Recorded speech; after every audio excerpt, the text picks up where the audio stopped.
He had guys that he played against Griffin was on that almost top winning 75. If he was that guy, he would have been in that top 75. He ain't near that top 75. That's it.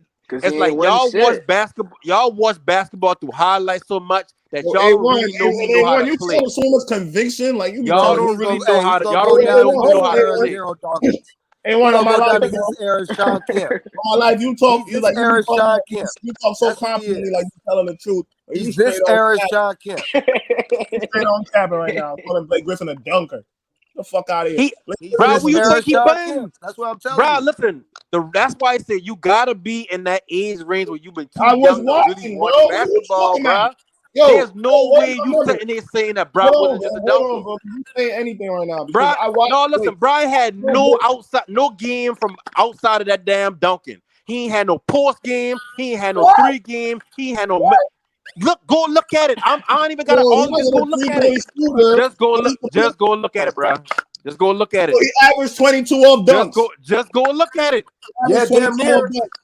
The problem is y'all looking at stats and highlights and don't actually watch basketball. So what did he average? So okay, it don't matter what he averaged. Go look at it. Go look at how.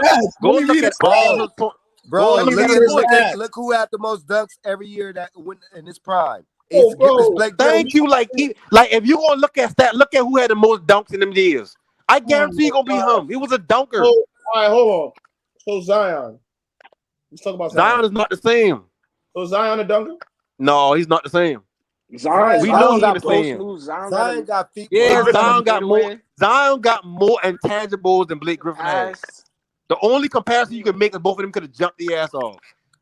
Man, these dudes is trolling on. Yo, but Migo, you hear this shit? These niggas is trying to call Blake Griffin DeAndre Jordan, bro. That shit crazy. Bro, Blake Griffin, he's Sean Kemp. You know the Blake Griffin after he done get injured a couple times and develop a game. That's no, I'm not talking about after Pistons. Chris Paul. I'm not talking about Pistons Blake Griffin, bro. I'm talking about when you talking about Clippers. You talking about Clippers Blake Griffin. Yeah. After Chris Paul leave and they break that shit up, you know why the Clippers owner promised him he was gonna sign him back and all that, but they ship him off. Not only was he damaged goods, but he wasn't a winning player. He been just a dunker then. After that shit, he can't do what he want to do no more. He ain't been a star no more. Why is there people going from Blake Griffin, seeing him all over the place on Saturday Night Live and all that, so you don't even see him no more. And he playing better all around than he played back then as far as he can shoot now. He got a post game now, and he play a low defense. Come on now, if you watch the game, this shouldn't be no surprise or shock to you. Yo, SMG, you sound crazy, man. Stop letting this dude poison your mind, bro. Unstoppable.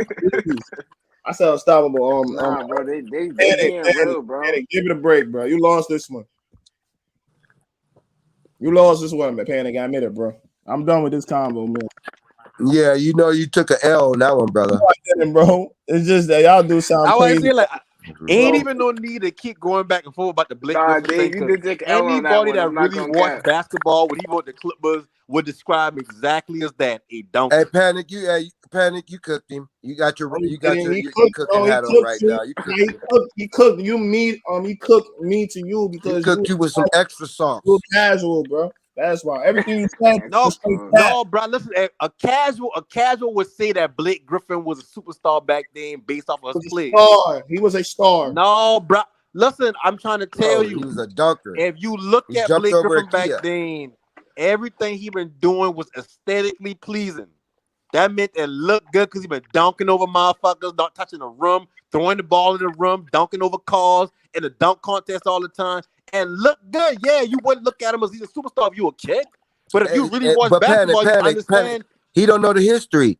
He don't know the history. That's all he was supposed to come out his freshman year, but they said his game wasn't ready.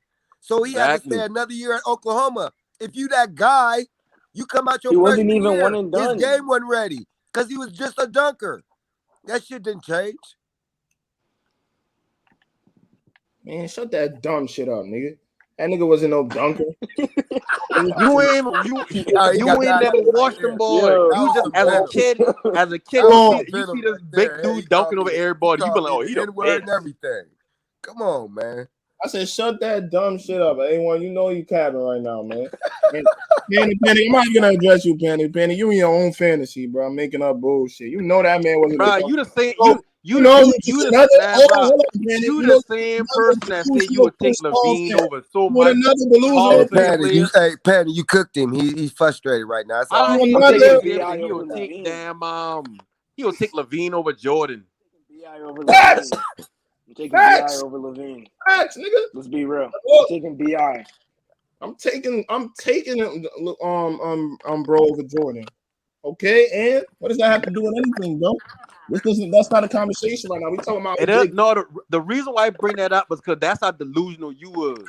And mind you, I don't even look at Jordan as the best player of all time, and I can tell that's delusional. I ain't even old enough to be able to watch Jordan, and I can tell you that's delusional. That's not delusional, bro. If you look at when the Clippers time, when Lob City been like 2009, isn't it? That's 11 years ago. 11 years ago. How old you been? That has nothing to do with the conversation, bro. It do. You wanna know why? Because when I've been like 10, 11 years old, you couldn't tell me certain media that they'd be like, oh yeah, Gary Payton is a glove. I thought this man was a lockdown defender on centers and all that. Because as a kid, you don't really know basketball. You just know famous celebrity basketball players. You know the people that I'm not your average kid, bro. When it comes to basketball, bro. So that's when you sit here and you talk about and you saying anything outside of damn this man aim and just a dunker, like that shit sound crazy to me. That shit just sound crazy. Bro, Blake Griffin was the best power forward in the game at a time, bro. Like, what are you talking about? No, the fuck he was not, bro. No, he wasn't. Yo, so Panic, who was the best power forward at that time? Yo, you talking about 2014, 2015? I gotta look at who been in the league at the time. I'm pretty sure Garnett's still in the league, doing a little more than him. I'm pretty sure Tim Duncan's still in the league, doing more than him. Shit, who all been in the league? Tim Duncan was still. That was Tim Duncan. Like only Blake 10 years was giving the Miami, like, yo, Blake used to get buckets in the post, to come to the perimeter, break his man down, all type of. No, he didn't. What you talking? You ain't if you sitting. I watched. So I watched the word of my life. And you saying that? Listen. All sitting right there. Dave James is one of the most entertaining people on this panel. When Brad be talking, I like when Brad on the panel, but Brad, you ain't watched Blake Griffin, and this ain't even a right or wrong thing. You just ain't watched Blake Griffin. How you gonna tell me I didn't watch Blake Griffin? Yes, I did. Bro, listen, everything you seen, you didn't watch him. I wasn't watching basketball in 2014, bro. Type out Blake Griffin highlights. I guarantee you 90% gonna be dunks and lobs.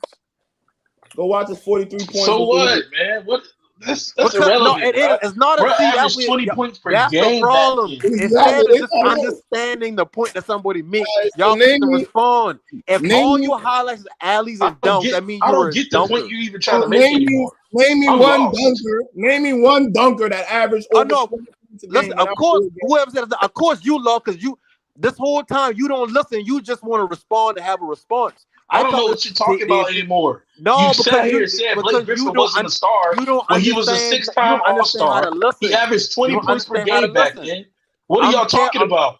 I'm telling you, this man was a dunker. You telling me he wasn't? I don't give a damn if he was a dunker. He did his job well. I'm giving you a tool to use to get a point proven to you, and you just want to respond. Look up Blake. I'm not saying Blake Griffin wasn't a dunker. If you look at Kevin Durant highlights, you gonna see alleys, you gonna see threes, mid range. He was a 6-time All-Star voted in by the fans because they want to see. Oh my God! A1 got every reason why he wasn't a star to boost that. No, listen. All-Star is different than Shaq make the All-Star. He didn't even play the first half of the season. So let's get the All-Star shit out the way and make it seem like that mean anything. Ben Simmons got 20,000 votes on the first day All-Star. Like Kyrie probably gonna make the All-Star. He ain't played yet. But you know they trolling Ben Simmons, bro. Man, they know that's why people trolling. Argument, man. When you just going back on what you're saying, you can't have no substantial evidence and none of this. I don't know no dunkers. Hold on, I don't know no dunkers averaging 22 and 10 and shit like that. I'm please give me one. Give me one, bro.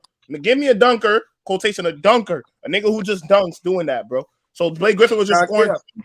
Huh? They Stop forgot looking Blake at Griffin had a stats. mid-range. Stop Blake Griffin looking had a at mid-range stats. shot.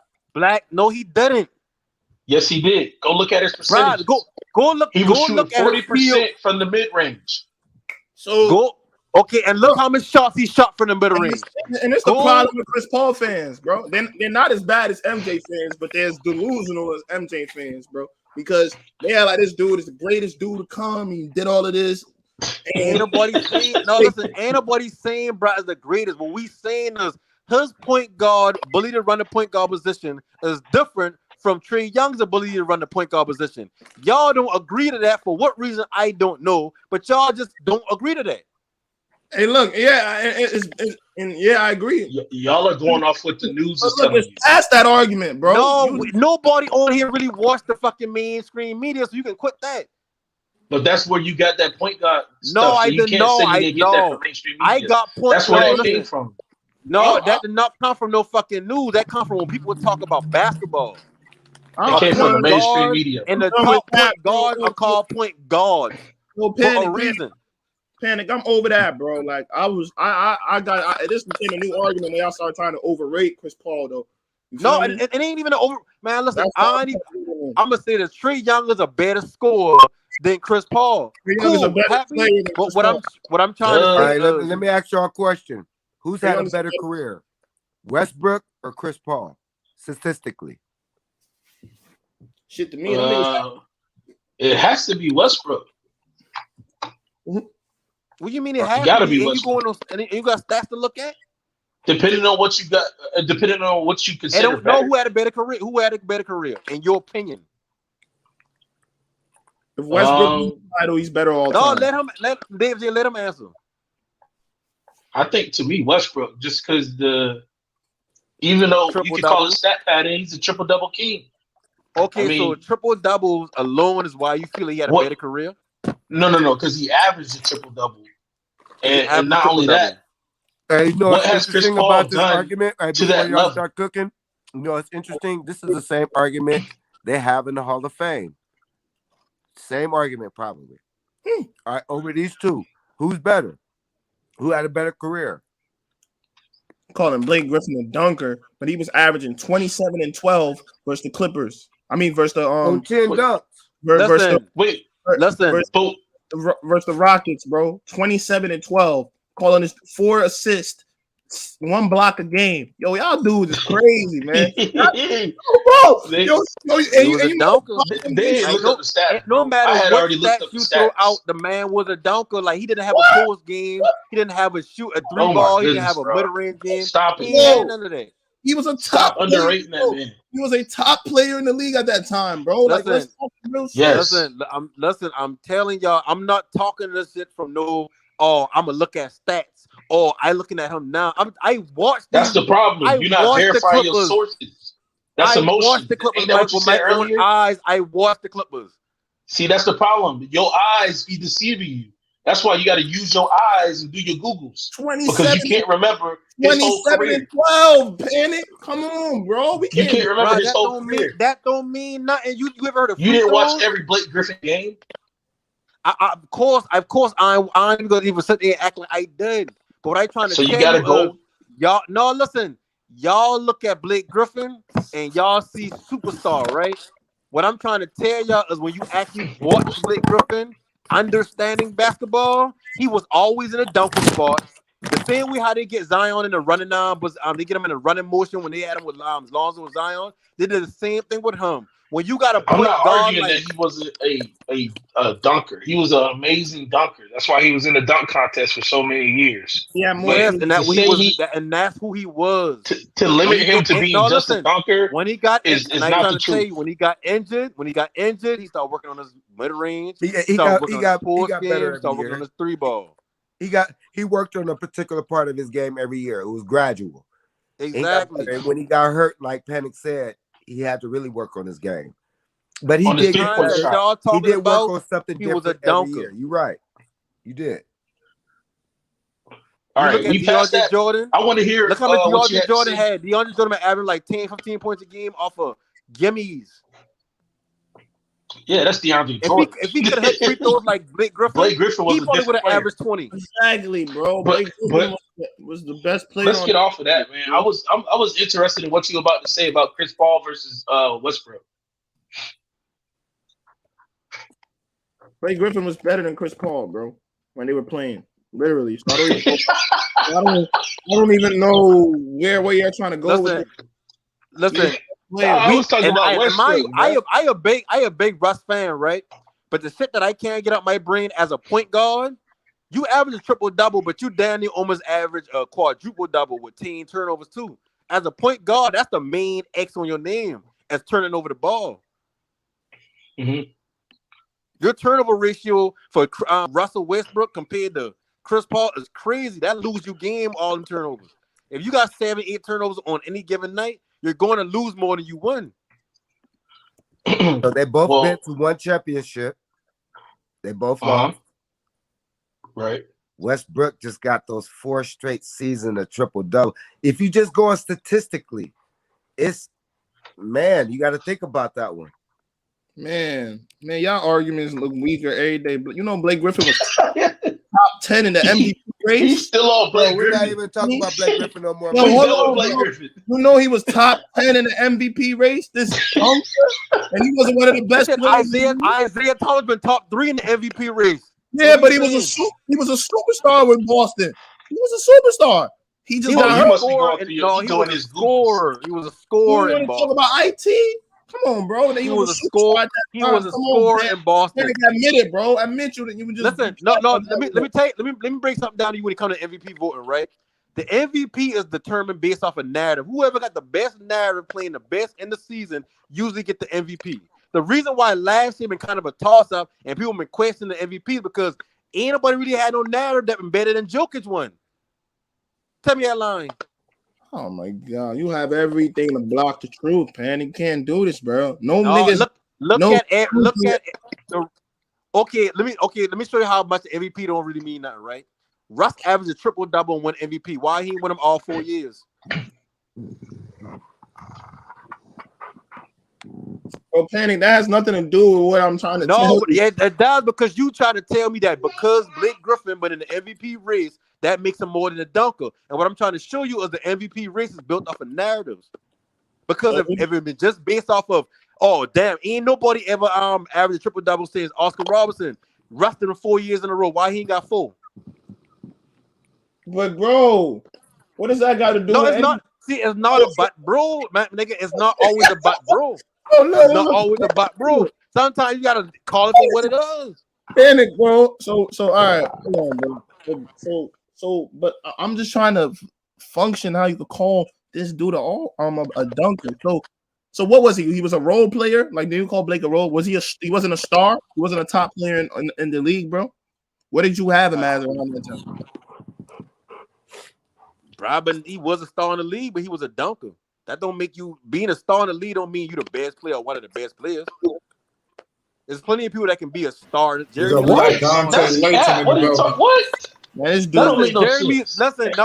Jeremy Lin is a star in this league. Yeah, Dante was good.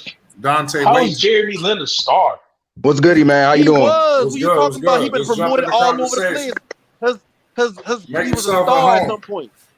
He was a star maybe in what, Asia? He was maybe in Asia. Man, listen, nobody ever took Jeremy Lin Sanity, bro. Listen, that's why I say some of y'all ain't old enough. Lin Sanity was a fucking thing. I seen bro. Lin Sanity. That was like a few games. Man, Lin Sanity was a thing for 3 weeks. Star in this league. Exactly. That was a 3 week bang bang, bro. Like that was all right. So what I'm saying is, you don't have to be the best player in the league to be a star. Ruined it. Yeah, Melo never recovered from that. I seen this. You know why? You know why a lot of younger players, you know why a lot of younger people like. I'm 24, and when I think about Sean Kemp, you know what I think about? Oh, Bryce dunk his ass off. But somebody older can tell me, no, he had a little more game than that. But I watched Blake Griffin be a dunker until he gets start developing shit. Yeah. Blake Griffin didn't have a game. He really was just a lob threat. The nigga ain't had no jump shot when he first came into the game. That's for sure. So he's Sean Kemp. This era is Sean Kemp. So Blake Griffin averaged 27 Stop bringing up stats. It don't mean stats don't mean He ain't nothing. never averaged 27 over Bro, a season. listen, Bro. DeAndre Jordan averaged 12 or 15 a game, right? If DeAndre Jordan could have hit free throws, he would be at 20. Series, nigga. In the series, I'm giving you a series. A very big. And bro, y'all listen, this man made y'all wrong, bro. It's not about being wrong. It's about we watched this man, but the dunker, he played from the dunker spot. They got a spot on the court called the dunker spot, bro, and he played from it. His own team ain't even want him shooting jump shots. That man went to Detroit. They told him to stop shooting. You don't remember that? Bro, Blake could dunk, but he's not a dunker. You feel me? He's not. That's not. That's not the only thing in his game. That's crazy. You Just the fact that you looking at Blake look up his now. Man, he Look was up his the all-star all-star because he shot like 70% from the field, man. Clippers. This man, he had no post game, no 3-point threat, no mid-range Look jump. at his He was just a mid-range dunker. stats. You gotta look at the advanced stats. I mean, Zion don't have no 3-point threat, none of that, bro. Who? Look, bro. Just because Blake could dunk and was a very good dunker doesn't mean that It's that's not just because he can dunk. It's because that's what he did. Chris Paul said him and DeAndre All right, Jordan I think every we're game to mistaken. dunk. Like he was a dunker, but at the time, Blake Griffin was the most electrifying, athletic player in the league. He was one of the best players in the league. I don't know why you can't just say that, bro. No, but he was the most athletic. He was not one of the best just players, super bro. fucking athletic. That's all that button. He had to develop his game. He's still been young around that time. So where's he ain't like that's a knock towards him. That guy, bro. Dante ain't bringing no stats in here, bro. Listen, Dave James. Yo, Dante. DeAndre Jordan had 15 a game at one point for the Clippers. He was a shitty ass free throw shooter. If he could have shoot free throws at a 70% clip, he would have 20 a game. We wouldn't look at him no more than just a lob threat. Man, DeAndre Jordan wasn't in the MVP race. DeAndre Jordan wasn't considered one of the best players. But I didn't tell you earlier, being in the MVP race is not something that's looked at as like, okay, that's a good point for me because Russ Westbrook had 4 straight seasons of triple doubles. He won his first MVP because of the triple double. So why he ain't got 4? It's about narrative. It's about narrative. Bro, every player that has been in the MVP race has been one of the best players in the league, bro. I don't know what you're talking about for every year. Yo, Migo, right or wrong, bro? What is he talking about? Listen, I'm not saying you gotta listen. I'm not saying they're not one of the best in the league. MVP. What I'm saying is when you look at the MVP race every year, tell me every candidate don't got a narrative to them, a narrative that people follow throughout the season. So, okay, name one other dunker, quotation, than Blake Griffin that was in the MVP race. Giannis Antetokounmpo. Oh my God! See, I'm done there. So his first MVP. His first MVP. And see that, and I ain't thought about that, but that's a good one MVP because he really only was dunking. If you think about it, he really was only dunking. Thank you. He ain't had no 3-ball. He ain't had no mid-range. So that's not a laughable thing. If that then you just don't watch basketball. Don't forget that. It just ain't come to my mind when you first asked him because he like, I'm thinking about Giannis now, but he really was just a dunker. Shaq, but really just a dunker at some point. He ain't had no mid-range. I mean, not mid-range. He ain't had none other than dunking in Orlando. Did he have a post game? He had a mid-range and a post game. Yeah, One thing Giannis don't have is a 3-point shot. Wait. Who has the mid-range? He had a jump hook. Yeah, Shaq had a post game. When he got to the Lakers, he had a defined post game with that little jump hook. When he went to Orlando, that athletic ability. Hold on, Giannis could put the ball on the floor, create pass. No, Giannis could put the ball on the floor and go dunk. That's how he won his first MVP. And create, bro. Look at this first MVP. And see, that's crazy because now you say, look at Giannis' assist numbers from when you saying he create, right? His first MVP did nothing but dunk. So Giannis, okay, hold on. So Giannis was a dunker. Dave, get it right. His first MVP, not Giannis today. His first MVP. He still wasn't a dunker. All he did was dunk. He still wasn't. So let me ask you this question. Let me ask you a couple of questions about that season, right? Don't forget Giannis could make free throws. And that season, was Giannis a 3-point threat? No. Was he a mid-range threat? No. Did he have a post game? Yeah, he was. Yes, he was. He wasn't. He was never a mid-range threat. When did he have a mid-range? When did he have a mid-range? He barely got one now. Listen to what he said. A mid-range threat. Giannis has never been a mid-range threat. That's why they build a wall. He can You hit the remember that mid-range. defense they And call man, listen, I defensive threat. glad you say that. I glad you say that about the wall, because that proves who watch basketball. If you got to build a wall for a player, that means he's not a threat outside the paint. All right. So they don't hold on. That's bad. They don't build a wall around LeBron James. They No, can't he build a can wall shoot. around LeBron James. He can shoot. They do, but they do. No, they don't. They hedge LeBron James if anything, but this man can shoot the mid-range All right. fadeaway. He can shoot the three. No, they don't build no wall for LeBron James. That's idiotic. The wall was built for players like LeBron James. Right, for players like LeBron when LeBron ain't had a jumper and nothing like that. Even LeBron had just a dunk at one point. What? When he first come to the league, LeBron was dunking everything. All right, man. You just chat Y'all now. weird as hell if y'all think it's You can say his 3-point shot wasn't always as good as it is now, but you can't never say he was only just a dunker when he was a facilitator. No. Listen. If you go back to watch LeBron James' first and second season, I'm gonna just use them 2 seasons. Most of his shots came at the rim. So I ain't gonna sit here and say no. Listen, I'm not gonna call LeBron James only a dunker 26 because of the simple fact that LeBron can create. I can't co-sign on that one, Penny. I ain't saying LeBron only but a dunker. Why he's saying this? LeBron, most of his points came off inside the paint, dunking and going to the basket, but he can distribute. So you can kind of take him out of that just a dunker thing. So when we talk about players like LeBron, that's why they build a wall. That LeBron, that's why they build a wall. LeBron is the reason why they built nowadays. No, you not building no LeBron for nowadays. You build that for athletic players that can't shoot from the mid range or the 3. I'm not saying nowadays. The wall isn't that new. No, they've been doing this for a few years now. So that proves his point about Giannis being a dunk at one point. So is it? Because he couldn't create, he couldn't shoot. Had a post game. He ain't always had a post game. He did not have a post game. Y'all gotta watch the game like this man. Listen, Dave James, what is a post? Let me ask you this, James. Dave James, describe to me what a post game is. Describe to me what a post game is, Dave James. I'm able to throw it down to you, down low, and you can hit. You got like two moves that could get you a shot. You feel me? That's what a post game is to me. William Godfrey Carmelo Anthony. Carmelo Anthony is a top 5 post player in the league today. Complain about him missing shots. Hold on one second. William Godfrey says he still don't have a go-to move. Can anybody deconstruct that, or would you agree with that? He kind of don't. He kind of don't got one. Like his go-to move is I'm a power and I'm gonna use my long arms and dunk. Exactly. His go-to move is that spin. He got that spin and then he go in for a layup or a dunk.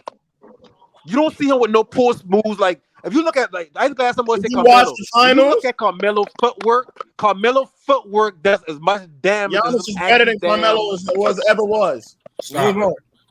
See that why I say for sure, but not in the post. Giannis is way better than he ever was. He was way better than what he was. I'm gonna give another example. Kobe. You look at Kobe, right? 25. You look at Kobe. Always could have faded away on somebody, but until he implement that damn footwork, his post became legendary. Your post game is not just I'm gonna back you down until I get close enough to dunk. That's not a post move. No, you can call it a move, but that's only one. It's about that's a power bull rush. Okay, hold on one second, Paddock. Hold on one second. Shout out to Flight Sports TV, the machine. Hold on, Dave. We got Apply the Pressure.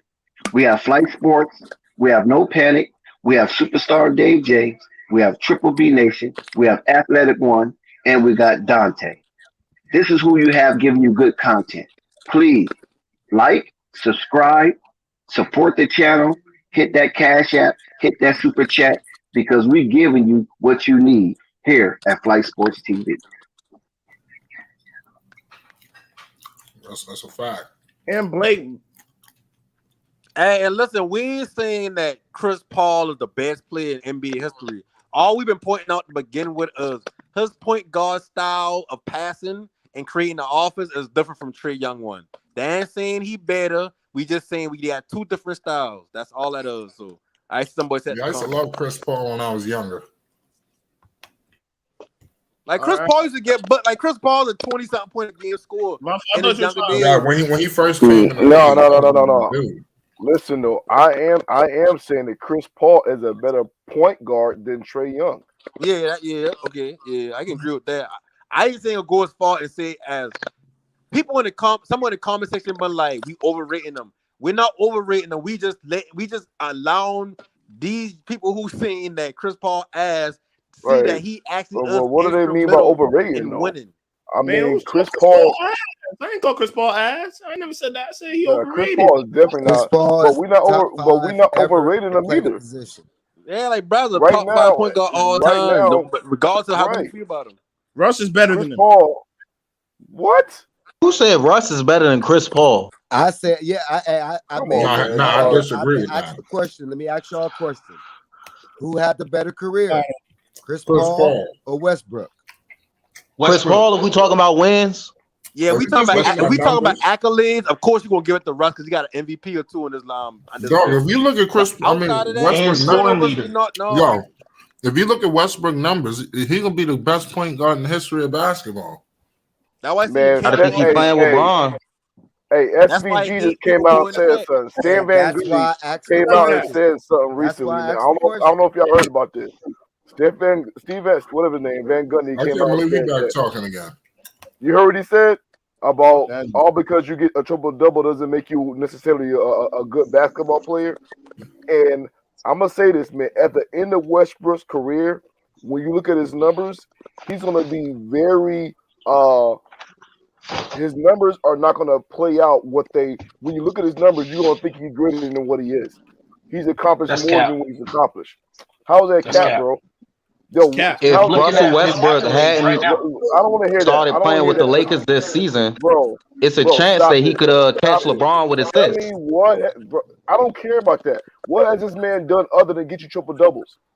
Scoring leader, teams to play off. He's not a winning player, bro. He turned the ball over a lot. This man has played with Westbrook has played with some of the best players in the NBA to date, bro. Hey, he played with Durant. So is Chris Paul. To the playoffs. Chris Paul too. Chris Paul played one of the best players in the league, and Blake Griffin at that Chris time. Paul has not played with no. Blake Griffin is nothing compared to KD. Come on now.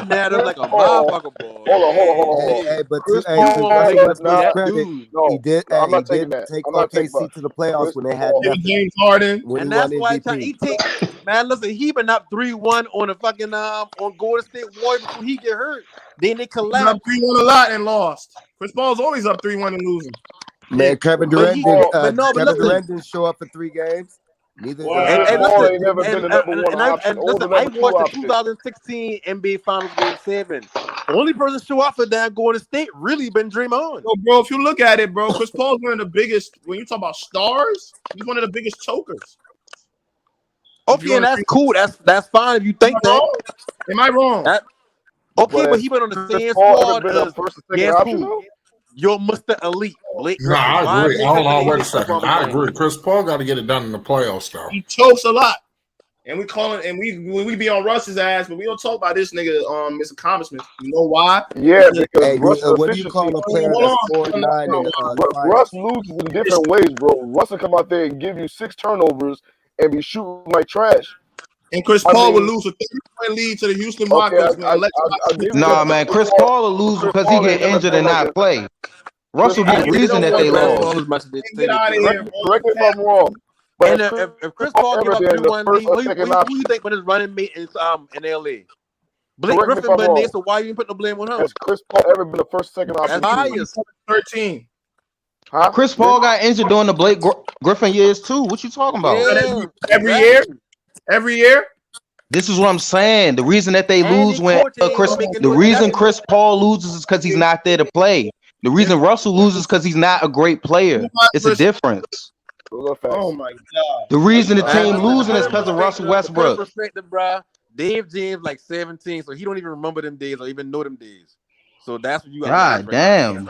You gotta get an old version of 2K or something. Get an old version of 2K and see if Blake Griffin can hit a jumper. I'm trying to tell you, like, God damn, like, I understand, like, bro, you gotta let me speak, bro. Too much damn, like, all y'all niggas talking over me because y'all keep getting cooked. Y'all don't have no truth. So y'all just Hey, Dave, talking about stuff that you you don't know even what's know. crazy, Dave? You know what's crazy? Last year when Chris Paul got hurt, what did Devin Booker do? Went crazy.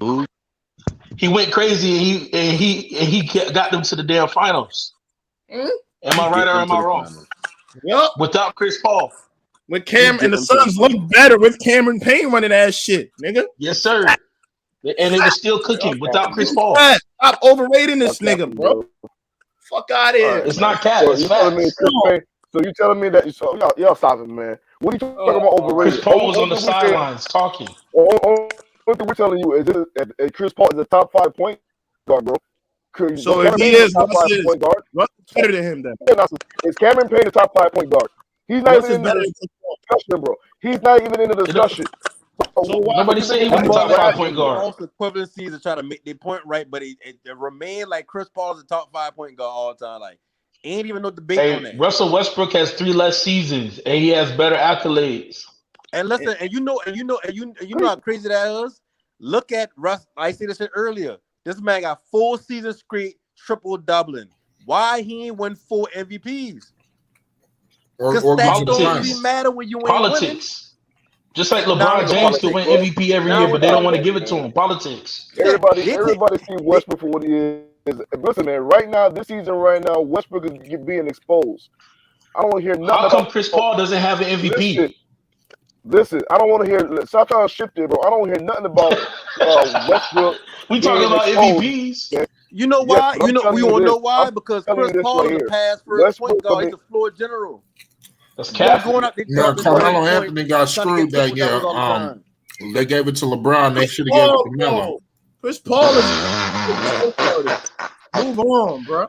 I know what year I'm talking about. A different category. Hey, and listen. Carmelo Anthony is one of the greatest scorers in NBA history, but we don't look at him like that. You know why? Because a lot of people that don't watch basketball, I do. They'll be like, "Oh no, I don't know where y'all get that from." Bro, everybody down with Kevin. Everybody says that. No one says he's not one of the greatest scorers.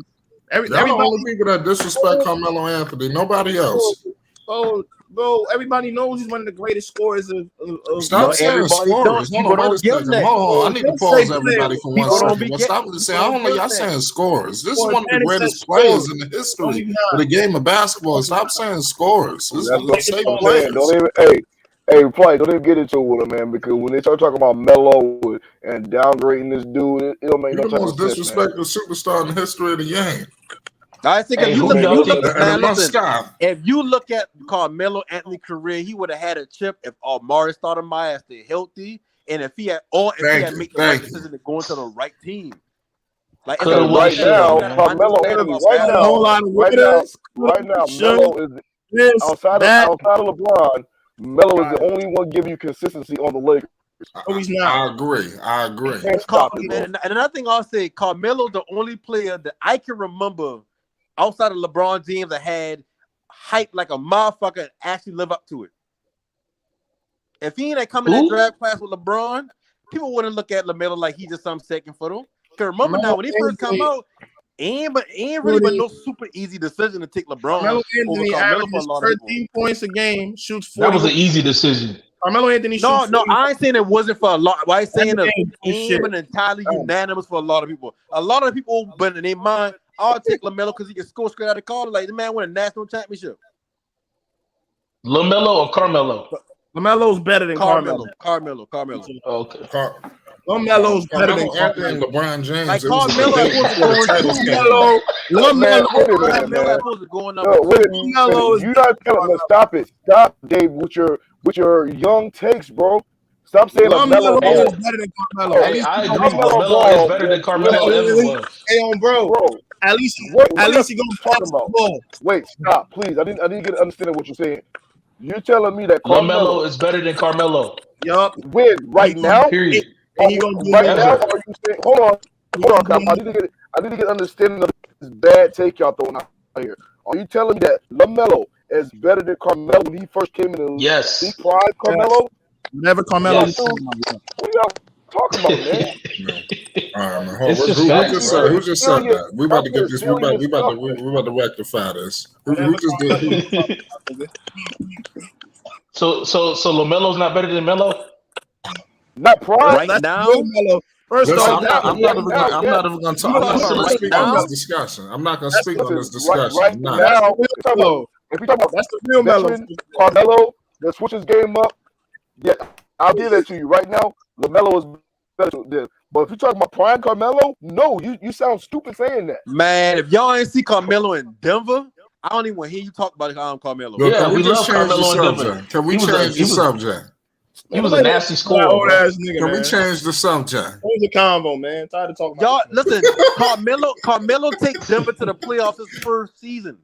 Man, LeBron didn't even take Cleveland to the playoffs. Don't care about this old nigga, man. Fuck that. You know, I'm gonna have to get your contact information so we can talk offline. This shit is crazy. Like if you want to say LaMelo better than Carmelo I gotta curse right a few now, people out, y'all. you ain't gonna get too much. I gotta curse them out. We can't. I don't want to talk. I want to curse their ass out. That's the real Melo. Man, listen. Carmelo Anthony stats second season. If a team would try to feature Carmelo right now, listen, Carmelo Anthony. Listen. Carmelo Anthony is one of the top 75 players in the history of the game. LaMelo Ball obviously is better than him right now. Let's be real. Carmelo Anthony is on the twilight years of his career, y'all. He got another 2 more? I mean, seriously. I would think by next year he probably play one more. Then he'll start talking about his retirement tour. It could happen. And Flight, be real. Right now, if you put him in the offense with a smart coach that can put him in position to come off them pin downs, off them screens and all that, you don't think Carmelo can give you 20-25? Yeah, you better hope Cade Cunningham can have a career as long as Carmelo. I tell you this, Cade Cunningham won't have a career as close to half. Panic as on long bro. as Carmelo Anthony. 20-25 on 10%. You better hope Cade Cunningham get that far. You're gonna end up like your man Porter out there in Denver. Panic. Man, all I know is Chris Snacks. You got they're gonna end up together. You got players in the league nowadays who in the early 20s that can tell you horror stories about defending Carmelo right now. Shout out to World Perspective. He was robbed. Can we look at the stats? That was some politics for that ass. Don't forget. It was definitely. We got to stop going to stats about every single 26.6 from 3. Story. 2% field. 26.6 from 3. Does that ring a bell? Carmelo was his own enemy. His ego got in between his career, bro. That's the truth. This is a different generation, man. Listen, for y'all be saying don't make no sense. His ego. The only time his ego getting his way, but the last couple of years in New York when he had he should have realized, like, you know what? And Carmelo and LaMelo, they got like a mutual respect for each other. Oh yeah, for sure. But I think Carmelo was cool with Carmelo everything. was rightfully the first option for New York Knicks most of the years there. They just the front office just fucked that shit up for him. Okay, fellas. Fellas.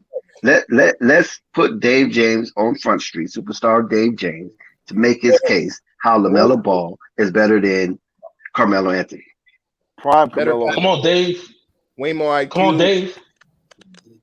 Makes his teammates better, makes the team run better. Just everything. The stats are better. The whole offense looks more fluent, more free flowing with LaMelo Ball. That's why I would personally take LaMelo Ball over Carmelo Anthony. Do y'all need me to repeat myself? And he still scores, right? You know why that's interesting that you say that? Because the argument between CP3 and Chris Young is exactly what you just said. No, it's not. Trae Young averages 9.3. It does that. Listen to what you say. Exactly what you say just now.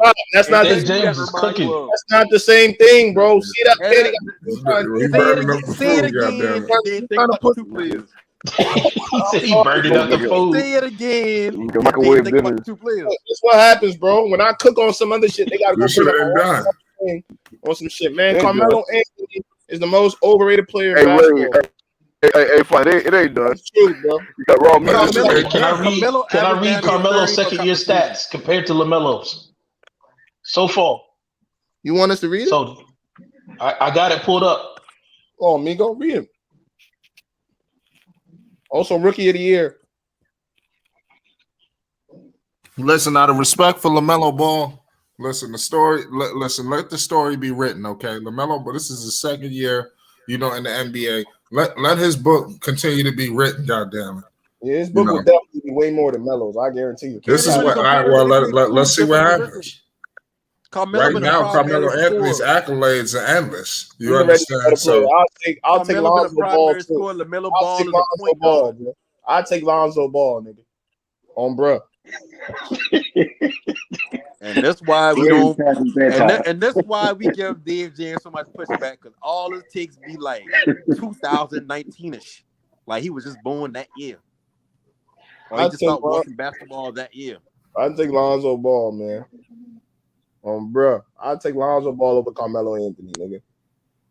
Yeah, right now, hell yeah. I'll take the high IQ guy that's gonna make winning plays. I'll take the guy that's not gonna run a teammate out of the city.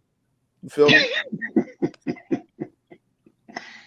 So you take Lonzo Ball over Trae Young, then, right? Carmelo Anthony's job is not to make other players better. His job was to fucking scorer. Like, he's a scoring player, scorer. His job wasn't to make other people better. So you can't. Did y'all get those stats? No, we didn't get them. Read them out. Read them out. Just like with DeMar DeRozan, you don't pay DeMar DeRozan to be a distributor. You pay him to score. Dang, that nigga passed more than Melo. Shit. Fuck. Can you read the stats out or what? Yeah. All right. So Carmelo, his second year. Y'all want his second year stats? Go ahead. So 20.8 points per game, 43% from the field, 26% from three. Let's see. How many you shoot a game? 43% from three. 26. No, 26. How many threes do you shoot a game? Hey, I gotta go deeper. I gotta go dig into that. See how many he was shooting. I know it was a different league at the time. It wasn't as much, leeway to shoot threes, but nonetheless, he shot 26% for the field. But he got it up later on in his career. And before you finish, I can guarantee you one thing. If you look at LaMelo's second year stats, well, I mean, you got to go on LaMelo first year stats. It's under 20%, under 20 points a game. It's under 50% from the field, and it's it's like maybe 30% from the three. Go ahead. Because he was injured. See, and that's why I hate shit like that, my nigga. It don't matter. It don't matter. It don't fucking matter. So you want to compare rookie year? All type of jumper. Why? We can compare rookie year too. Or second year player with Chauncey Billups and who else he on the team? Wait, stop acting like Melo was injured. Yeah, he got injured, bro, but he didn't sit out the whole season. Melo only played. Melo only came back with a bad wrist. Wait a second. Y'all giving out false accusations. Y'all giving out false information.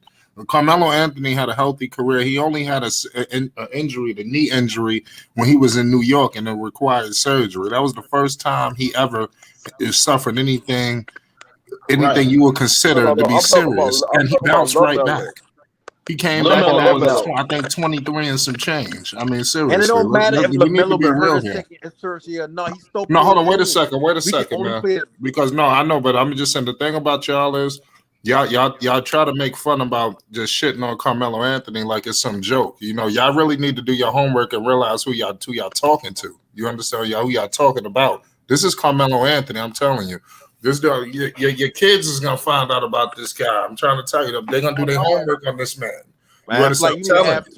This is Carmelo Anthony, man. For real. Carmelo is the truth, but LaMelo is a generational talent, and if he stays healthy, he's gonna take the NBA to the next level. Yeah, listen, that's why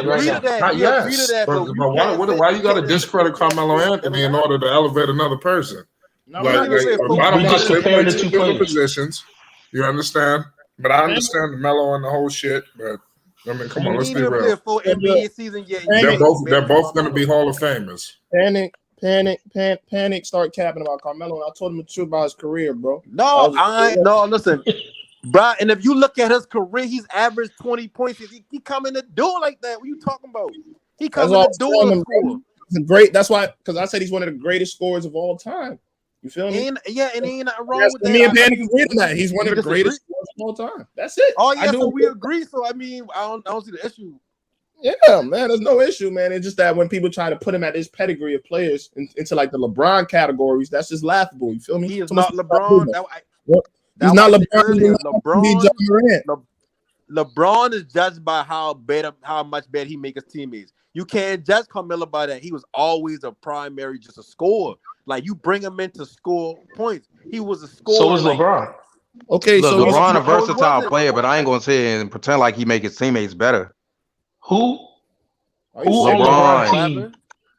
On I LeBron's said team, LeBron is a LeBron ain't never versatile no primary player, scorer. much more so than Melo, but I ain't gonna pretend like he make his teammates better. he does make his teammates better. How can he not? Man, By holding on to the ball too much. How many By times not have you playing any seen? team defense. Wow. How many times have you seen players By get turning the paid ball over. after LeBron Hey, James bro's after playing with LeBron? Bro's clearly lost, bro. He's going with them fake narratives, man. You can't argue with fake narratives, man. Because What you say? they out of reality, bro. Feel me? So you Not think only that- LeBron made Kevin Love better? Yes. Yeah, he made him better. He got him a ring. Yep. He got him a ring. Okay, That's how he this made is him why I better. feel about LeBron, right? I don't think He made him LeBron necessarily make his a role teammates player. better. I feel like he utilizes them good. I That feel like leads to winning.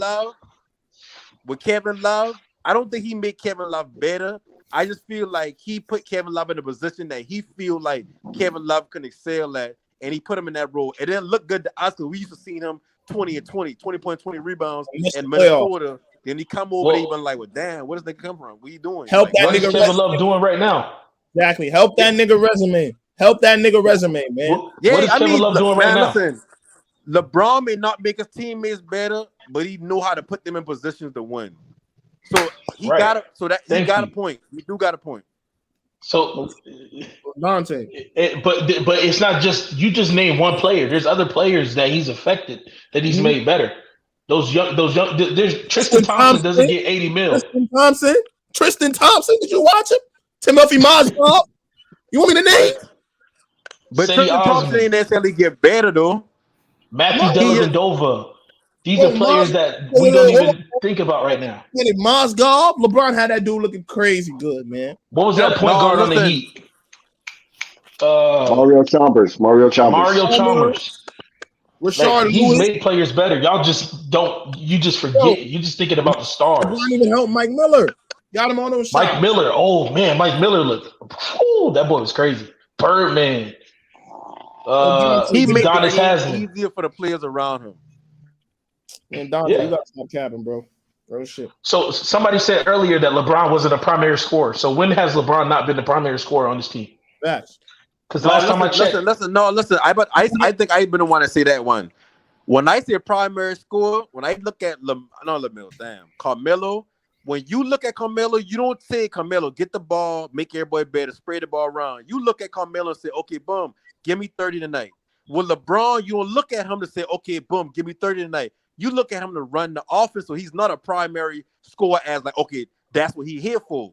He can score, not saying that he can't score, but his job ain't that. Like, he's not that dude. Like, he's not somebody where you be like, oh, yo, shit, this we could run tonight. Okay, That's cap. just kick the ball in LeBron, and LeBron about to just, every time he get the ball, let him eat. That's what Carmelo was. You don't do that, LeBron. You put the ball in LeBron's that's cap. hand, he assists. That's 100% He cap. make plays off of that. Hold on. LeBron's gonna get you 30 points. He's gonna get you about 7 to 8 assists, and he's gonna get you about 9 to 10 rebounds. Dante. I understand that, but you ain't hearing what I'm telling you. He's not his role as a player has never been I'm a scorer. You don't look at LeBron. His role as a player is not just to score. That doesn't mean he's not a primary scorer. He was the first option on all of his teams. That means he's the primary scorer. I never said the word option. Listen to what he's saying. LeBron gets the ball and he hold the ball like you said. He looks for over teammates. He can score 30. I'm not saying he can't score. What I'm saying is you never put LeBron on the team and say, oh, yeah, your role on the team is just to score. We don't need to do nothing else just to score. That's what you ask Carmelo to do. Wait, all right. But look, let me address the other thing. The dude said LeBron. Yo, Dante, what else you said? You said LeBron didn't play defense, right? Oh, that's some bullshit. You don't play Oh defense. yeah, I'll say that right now for sure. Yeah, now, but not in his in the beginning. Not in his era. He was probably the best defensive player. No, I'm not gonna say that. He was a top. LeBron was never the best defensive player in the league ever in his life. Damn, James, you been raw this now. He been close enough. He is Exactly. credit for it. Exactly, bro. I'm not tripping. He was. Yo, LeBron?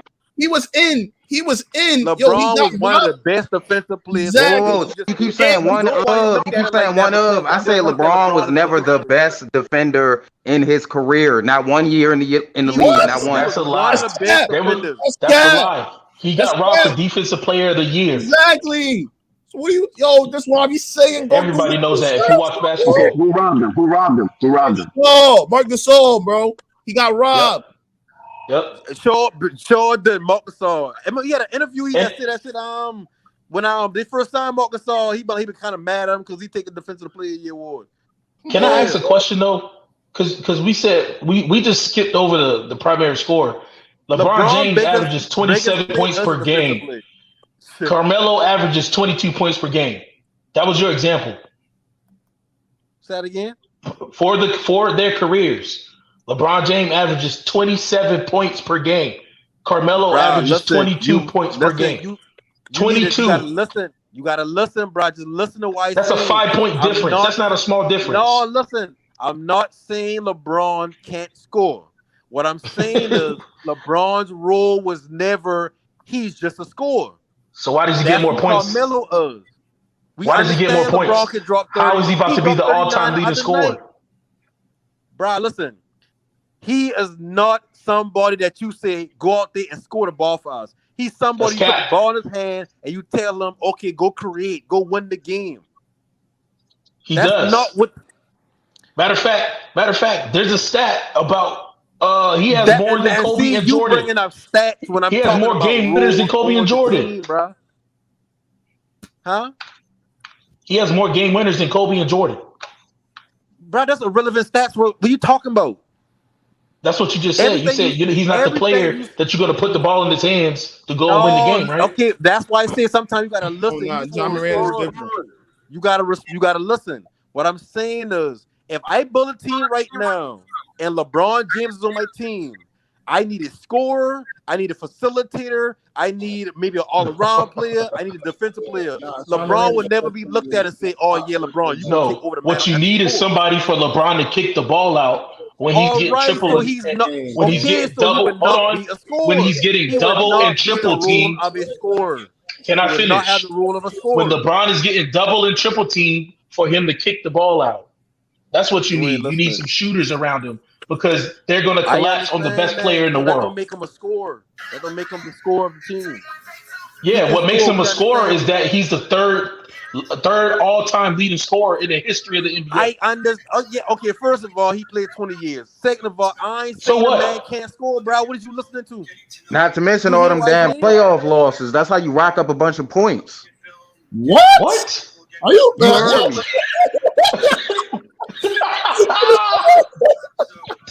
You think LeBron James is a top 5 scorer? All right, let me ask you a question. Do you think LeBron is a top 5 scorer of all time? Yes.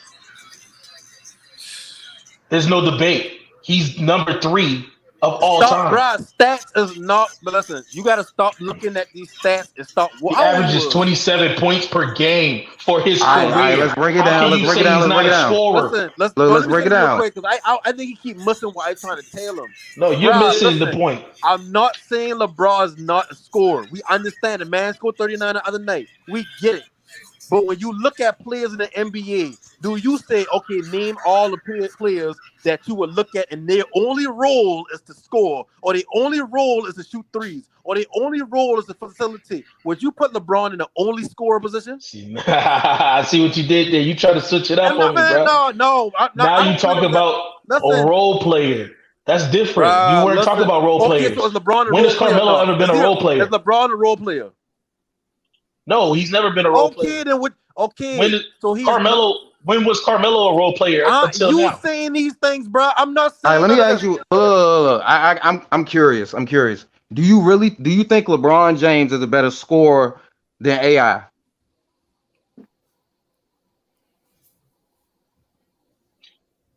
Why am I answering that? Why do I gotta answer that? The reason I'm asking you this, listen to me. I'm gonna break it down. The reason I'm asking you this because you just said LeBron is such a great scorer because he averaged so many points. He averaged more points. He averaged more points than AI. Honestly, Yeah. But do you honestly think, I test? Yes. You watch Yes, I games do. that LeBron is a better scorer than Allen Without Iverson? getting to the free throw line. Yes. That's a All beautiful. right, don't put no caveats on it. Don't put no caveats on it. I No. just want your I'm bare not putting a opinion. caveat. I'm saying LeBron does what AI does without getting to the free throw line because that's how AI gets a lot of his points. He was getting beat the hell up back in the day, going to the free throw line constantly. He was a master at getting to the free throw line. Yes, LeBron is a better scorer than AI. You might take a liking to AI's game more. You feel me? But when you look at it for real, yup, he is, bro. So I don't know where you're trying to go with this. AI's cooler, yeah. AI's a cool, He might have cool dude. So I don't know. He got the braids. He got the. We know you are swaggy. Yo, Well, let me. All right, this. You did say LeBron is just a top 3. So who do you put? This is Holly Heat Who do you think of the Hot Seat with Holly Heat, and this is Flight Sports TV. Dante, I got one question for you, my bro. Real shit. Just to see something, bro. Where do you have LeBron ranked all time, bro? I will put him at probably 6 to 7. 6 to 7. Wow. So now I can see why you got those takes. I mean, that's crazy to even say that, man. So who do you got before LeBron? Like, no, I'm not gonna shit on your list, man. Like, who do you got before Bron? I got Kareem at 1. Kareem, all right. I know that you're Kareem. All right, that's not bad. I got Michael Jordan at 2. All right. Okay, respectable. Who else? From there, I go Wilt. Bro, listen, you ain't even old enough to know these motherfuckers' grandchildren. I'm old enough to know he played against some taxi drivers in the 70s. Bro, just stop. These dudes. Just stop. And now I'm sitting on your list, but nigga, it's just like I hate when people be 14 years old talking about Wilt as they number He played one. against Mailman, bro. Come on, man. Listen, hold on, I can tell that you pay attention to the media and stats and news more so than watch the game. Panic. Don't attack this list, bro. I want to hear this, bro. You said 3 Wilt. Who else, That shit sound crazy. And I don't even, and that can be a good list for somebody who 50. All right, you got Wilt. Go ahead. All right, bro. Who else? That's 3. You thinking mighty hard because you answered 6, 7 real quick. Real fast. That nigga try to think of anybody, bro. Kobe, you want to throw Kobe in there? Throw Kobe in there next. You might as well because fucking put Tracy McGrady or some shit. Man, yo, I'm not even trying to be rude to your list, but your list is garbage, bro. You talking about Wilt? And then go throw Derek West in there. Bro, we never seen Wilt play. How can we even do something like that? We don't even got newspaper clippings. And plus, no hate, but come on, look who he was going against, bro. We come on, bro. We can't have him as bro. Nah, but he scored 100. He scored 100 in the game. Bro, you was in love with stats, and you need to chill. You need to just watch basketball. Just watch it. You don't gotta think. Don't pay attention to stats. Just watch the game sometime, man. I'm not saying Wilt is better. I'm backing him up. He said Wilt. Hold on, Dante. 100 in the game. Why do you personally feel like Wilt is better, Dante? Why is Wilt better, bro? Why is Wilt better, Dante? The Kobe scored 81 and he ain't in your top 3. And I'm like LeBron haters. Devin Booker scored 70 something. Yeah, he ain't in your top. That's crazy. Like you just going off the fly. Dante gonna be wrong. Like Dante, he skirted out. Yup, because that he know he was. Oh man, he had to go do his research. Damn, y'all smurted him. Feel me? I know that. Hey, I know that ain't the same Dante be doing a little show with. No, that ain't no. Oh, I'm about to say you gotta do some background check, man. Ain't no way. That boy trolling, bro. No, that's why I was trying to say his last name too. There you go, right there. Hey, like you gotta say the man last name because you disrespect. Yeah, that's Dante later. No, I'm gonna be real, and that's why I feel like LeBron haters try to do. They just trying to put anyone in front of him. Like, come on, man. Yeah, like even if you don't like LeBron, like 6 or 7 is wild as hell. Crazy. Well, you didn't ask me why LeBron isn't in my top 5. All right, so keep going. After Will, keep going, bro. He said amazing list. After Will, Running back, you a fool. Absolutely. That man named two people. Okay, so why isn't LeBron in your top 5? Matter of fact, bro. Like, I really He didn't even answer why Wilt The number reason. one. Wait. I did just answer why Wilt, but Wilt isn't number one. Kareem's number one. Yeah, well, why Wilt 3? Look down in the chat. You I might get put some Wilt bro. on my list because Wilt was the most dominant player in the game of all time. How Maybe you not know? the best all-around How you player. know? Maybe not the best winner. How you know? You think you score 100 points? Are you joking? No, I said Kobe scored 81. Is he in your top 5? No, he's not. All right. Oh, wow. Do you think Kobe was a better scorer than Wilt 77 Chamberlain? on 71? He in your top Do you 5? think Kobe was a better scorer than Wilt Chamberlain? I got Kobe number 1 on my list. Shit, I said, do you think he was a better scorer than I Wilt only put Chamberlain? him in my top 5 that I actually watched. Do you think he was a better scorer than Wilt Chamberlain? I didn't watch Wilt Chamberlain. He could have been playing against motherfucking mechanics for all I know. Which he was. All right. Well, you asked me why I have Wilt Chamberlain at probably 3. That's why. But have you watched these? Like, what about the game that you see yourself that you'd be like, you know what? I broke his game down, and he was that dude. Look, man, I'm only 30 years old. It's a whole generation of players that I haven't seen play, but that don't mean that what they did in the game doesn't mean anything. I know. Literally, if LeBron was to sit, look, 20 years from now, it's going to be people sitting here saying, you know, whatever new hot young nigga is better, and LeBron probably played against niggas who wasn't as good as they are now, just like y'all say versus the people in MJ's era. So the reason that I put Wilt Chamberlain in number 3 is because he is the most dominant player of all time. But that don't even make him number 1 on my list. How do you know that? Because I can read. Read what? But listen, that's why I tried to tell you earlier. Watch the What game you read? sometimes. You can't always go off numbers and paper articles and all that.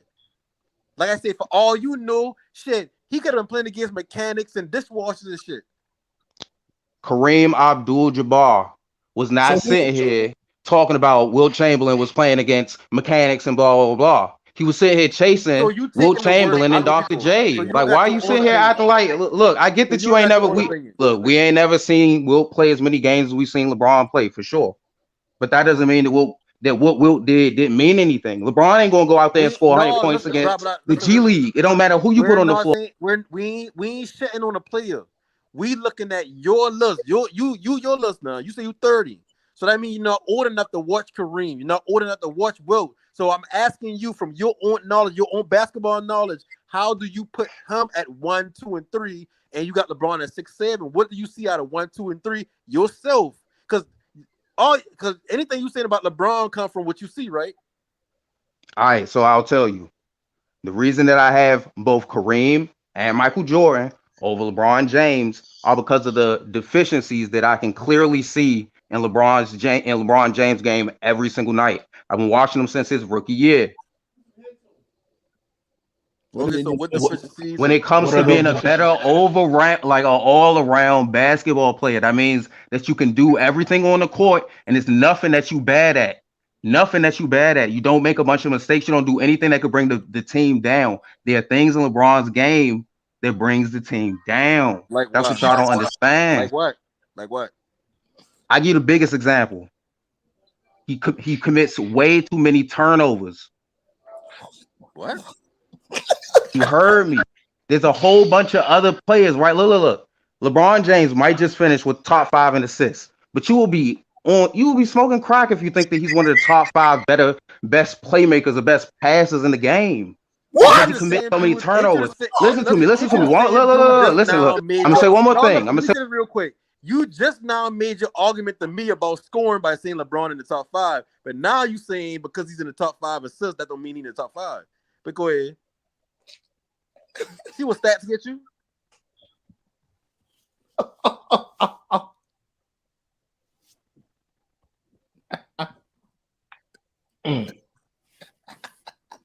I think he ran away again. God damn. And that's why I be saying, man, like, I know I don't got Jordan as my number 1, but I don't got him number 1 because I ain't old enough to really watch this man or even really see him like that. So I can't sit here and make an argument for something I ain't see. So for somebody to say Wilt Chamberlain and they only 30, like, That sounds crazy. That sounds like you listening to the media. LeBron ain't a top five playmaker. Opinion, come on, man. Listen, I don't care how old you are. You can't take LeBron out your top 5. Yo, bro, you said LeBron ain't a top 5 playmaker, bro. Are you serious? Wait, who said that? Oh no. Man, he turned over the ball like damn. Russ don't turn over the ball, Lord. Are you serious? Like, how can you say that? What in the league right now? LeBron is not who's a better playmaker than LeBron in the league right now? LeBron is the LeBron gonna go down as a Hall of Famer as one of the best players because he's an all-around player. That's the one thing you can say about LeBron. He's an all-around player. So for your argument to say he got deficiencies, like the man improved his 3-ball, the man improved his mid-range, the man improved free throw shooting, even if he ain't a bunch, a good but the man been one of the best defensive players in the league for a couple of years. Like, what deficiencies he really got? Bro really tried to tell me LeBron ain't a top 5 playmaker, man. Man, that nigga trolling, bro. Unless he's talking about assists. LeBron got his own system. Just prove me wrong. We already know you be trolling. No one take your list serious, man. Talking about LeBron's 11th on your list. That's crazy. Damn. That's funny because oh man, that's crazy. Look, I might troll on MJ all the time, but I still look. I still have the nigga top 5, bro. Top 10, bro. Man, listen, I used to hate LeBron his entire career up until when he come back to Cleveland.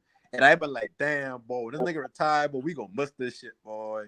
Like, that's crazy.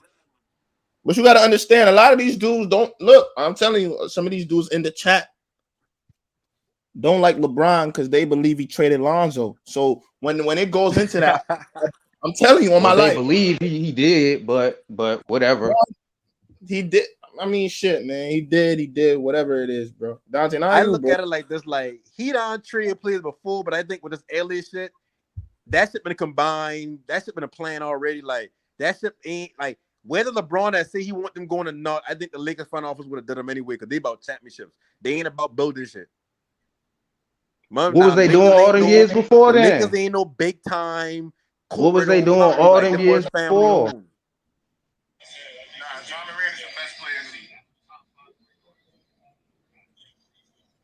Man, y'all do about that championship. Once y'all get over that shit, y'all gonna realize how great this dude actually is.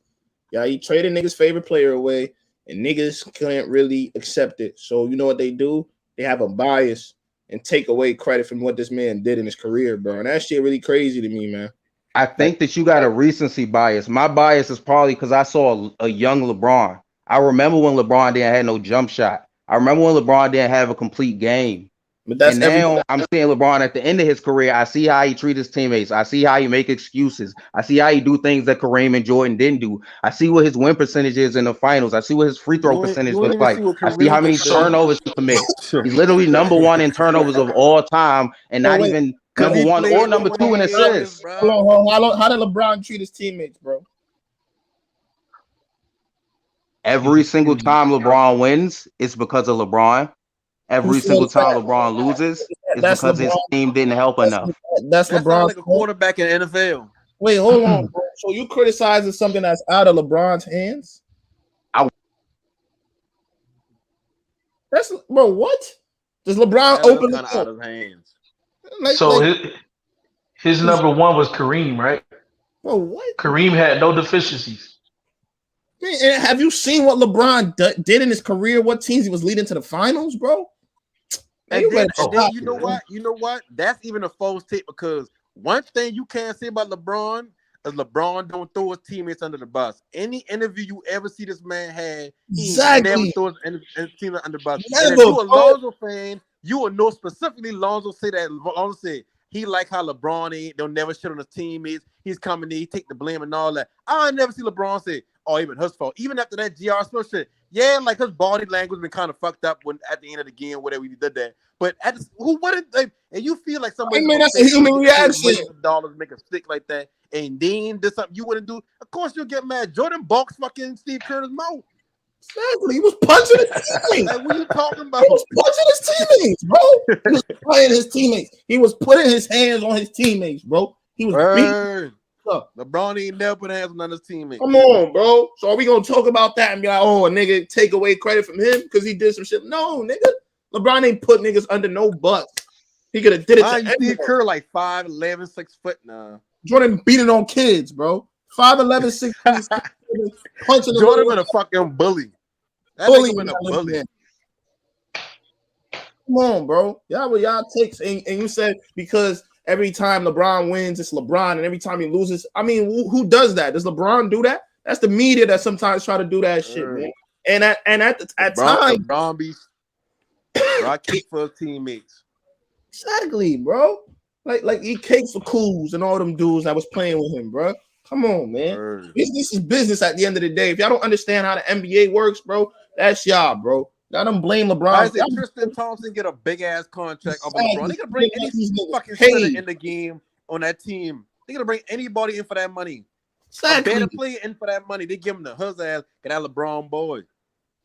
Man, y'all dudes, man. Y'all got the worst, weirdest reasons why y'all don't like LeBron, man. Y'all don't like. Just say you don't like LeBron.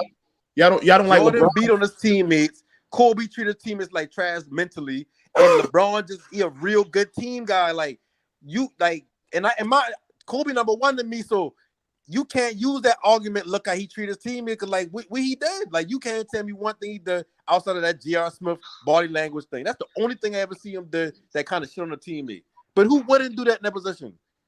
I'm not gonna lie, 6-0 is a terrible argument. Sorry, that's not a great argument to why Jordan's the GOAT. Anyone who's saying that, it's not a very good argument. I always say if LeBron James was 6-0 in the finals, you'd be making that argument right now. No, I wouldn't. No, listen, I look at it like John this. Morant just hit a game winner over Devin Booker now. When y'all say, damn, Jordan been 6-0 in the finals, that's why he the GOAT. You know what I say? I'd be like, damn, that's all he did is going to 6.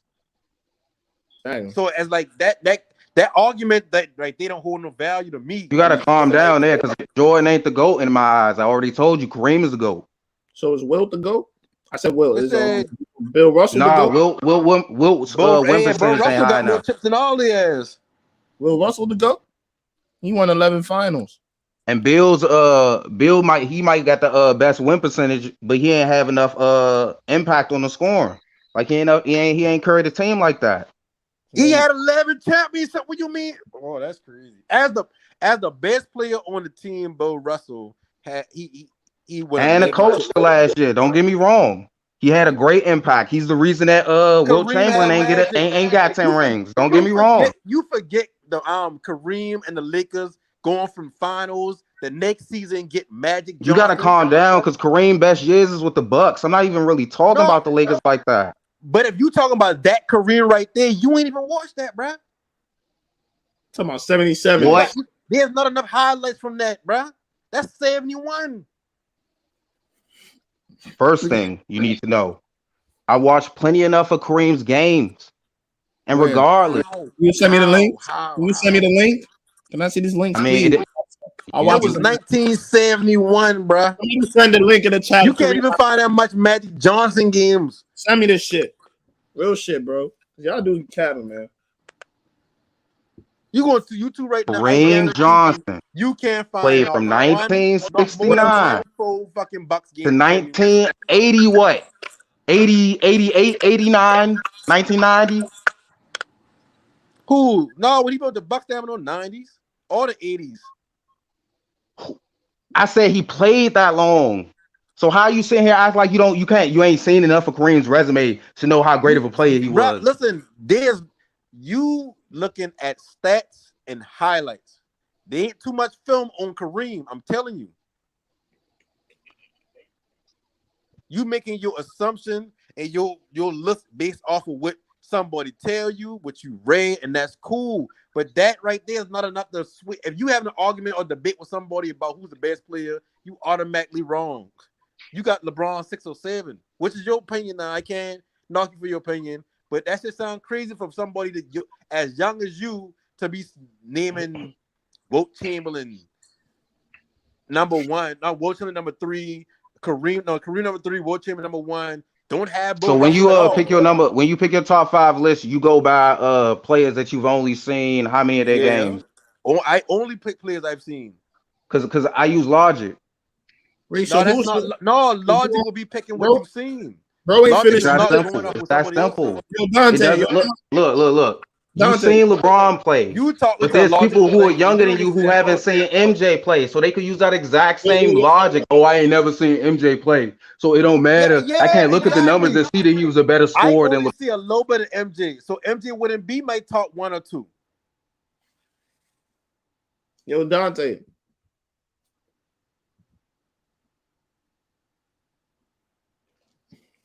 Every player you name, you weren't old enough to see them. I was old enough to see MJ. Man, you talking about Wilt, man? Come on, man. You watching the Wizard days of MJ. When you been a kid, you see Chicago Bulls. Cool. We had to been like what 9, 8, 9, 10 around that range of 30. I was old enough. Matter of fact. So why Jordan in? Why you don't got Jordan first when that's something that you can logically see with your own eyes is good compared to somebody you don't know and somebody just telling you? Because the reasons that I would have to look, the reasons that I like Jordan, the reason I got him number 2 is because his win percentage, his effect on the team, and his all-around skill set. But he wasn't a player that Kareem was defensively. I can't say and pretend that he was. You know LeBron ain't losing the first round till about a couple of years ago, right? You know LeBron didn't. You know Jordan been struggling like a motherfucker before Scottie Pippen get there, right? You know Scottie Pippen a Hall of Famer. So now we're talking about.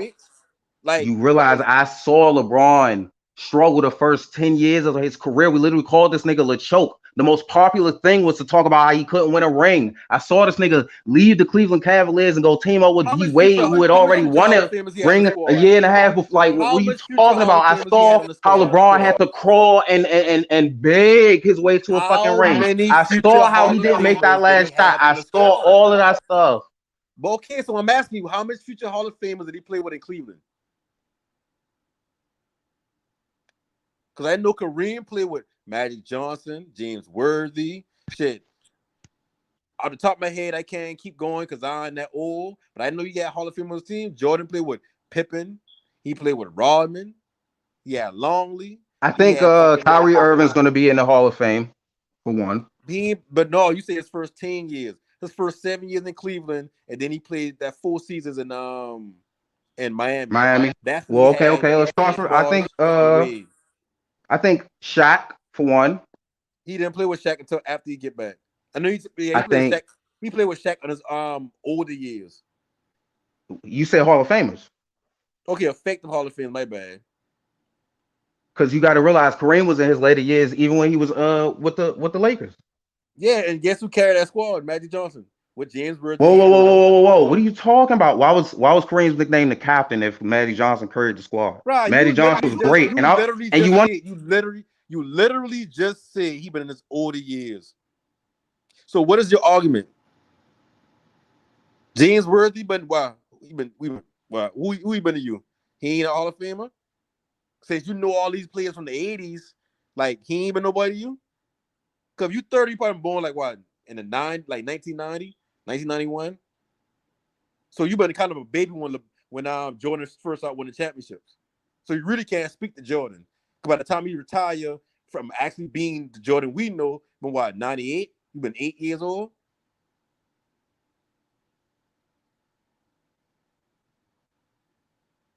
You gotta make sense. Like I said, I ain't shitting on your love. I just feel like shit.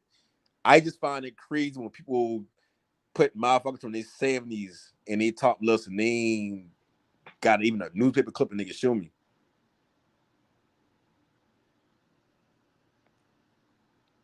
And to put LeBron 6 or 7 is disrespectful as hell.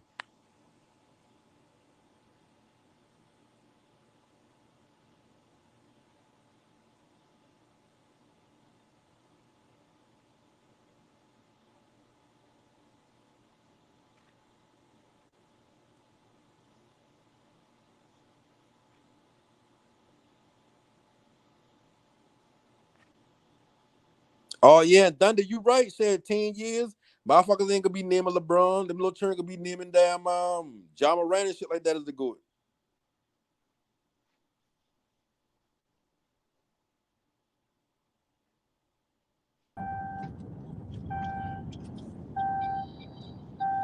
Teamwork was good. Yo, Flight, what up, Flight? That's good. What you dealing with? On my way to work. Yeah, these dudes in here having all sorts of stupid arguments, you know. It was going down? Yeah, it went from all these different angles. They ain't know where to stop now. First they talked that LeBron shit. They talked about LaMelo over Carmelo. They talked about all kind of shit, man. It was a lot. I had to take a breather. Oh, what? Yeah, they was about yeah. I was about That's to the big. get to work Somebody done. had LeBron number 6 or 7 on their list of all time. Yeah, it was getting out of hand. It's crazy. I know you ain't watching no games. It's crazy because I just listed all of LeBron's deficiencies that I don't like about this game, and you haven't sat here and told me why any of this shit is excusable. No, listen. I ain't tripping. All I saying is if you gonna have LeBron 6 or 7 and you 30, you can't have Woe. You can't have Kareem. You can't have all these 1970s, 80s. It's like, I'm not even trying to respond to this. You can't have shit, Slim. Like, what are you talking about? You can't have. I just told you what my thoughts are. Only thing I say about that, like Dave. So if you want to sit here and debate that LeBron is a better player than Kareem, or LeBron is a better player than MJ, or LeBron is a better player than anybody else that I mentioned, I go for that. Necessarily sitting on your list. My whole thing is like shit. Your whole thing is that you only remember the shit that you was around for. No, it's not about remember because I younger than you, so I can't speak on nothing that I haven't watched. That's idiotic to me, personally to me. So why you sit here saying LeBron is the greatest player of all time when you haven't even seen 10% of the goddamn league history? Not even 10% of it. I say I got Kobe number 1. I never said LeBron the greatest. The point is that you don't get to have an opinion if you just sat here and said that you only speak on what you saw. Yeah. I'm old enough to see Kobe. I got LeBron over Kobe. Honestly, I put LeBron over Kobe too. Like I mean, and that's your opinion. Like, that's my opinion. I ain't gonna knock no nigga. I ain't gonna knock no nigga list. It's just the shit kind of idiotic to me that somebody can list somebody that they didn't even watch or even got clipped. Like you been saying, oh yeah, Kareem. Whoa! You keep saying I ain't watched. You keep saying I ain't watched Kareem just because you ain't seen no earlier footage. Bro. That's 1971. You can barely find film on the Bucks in 71.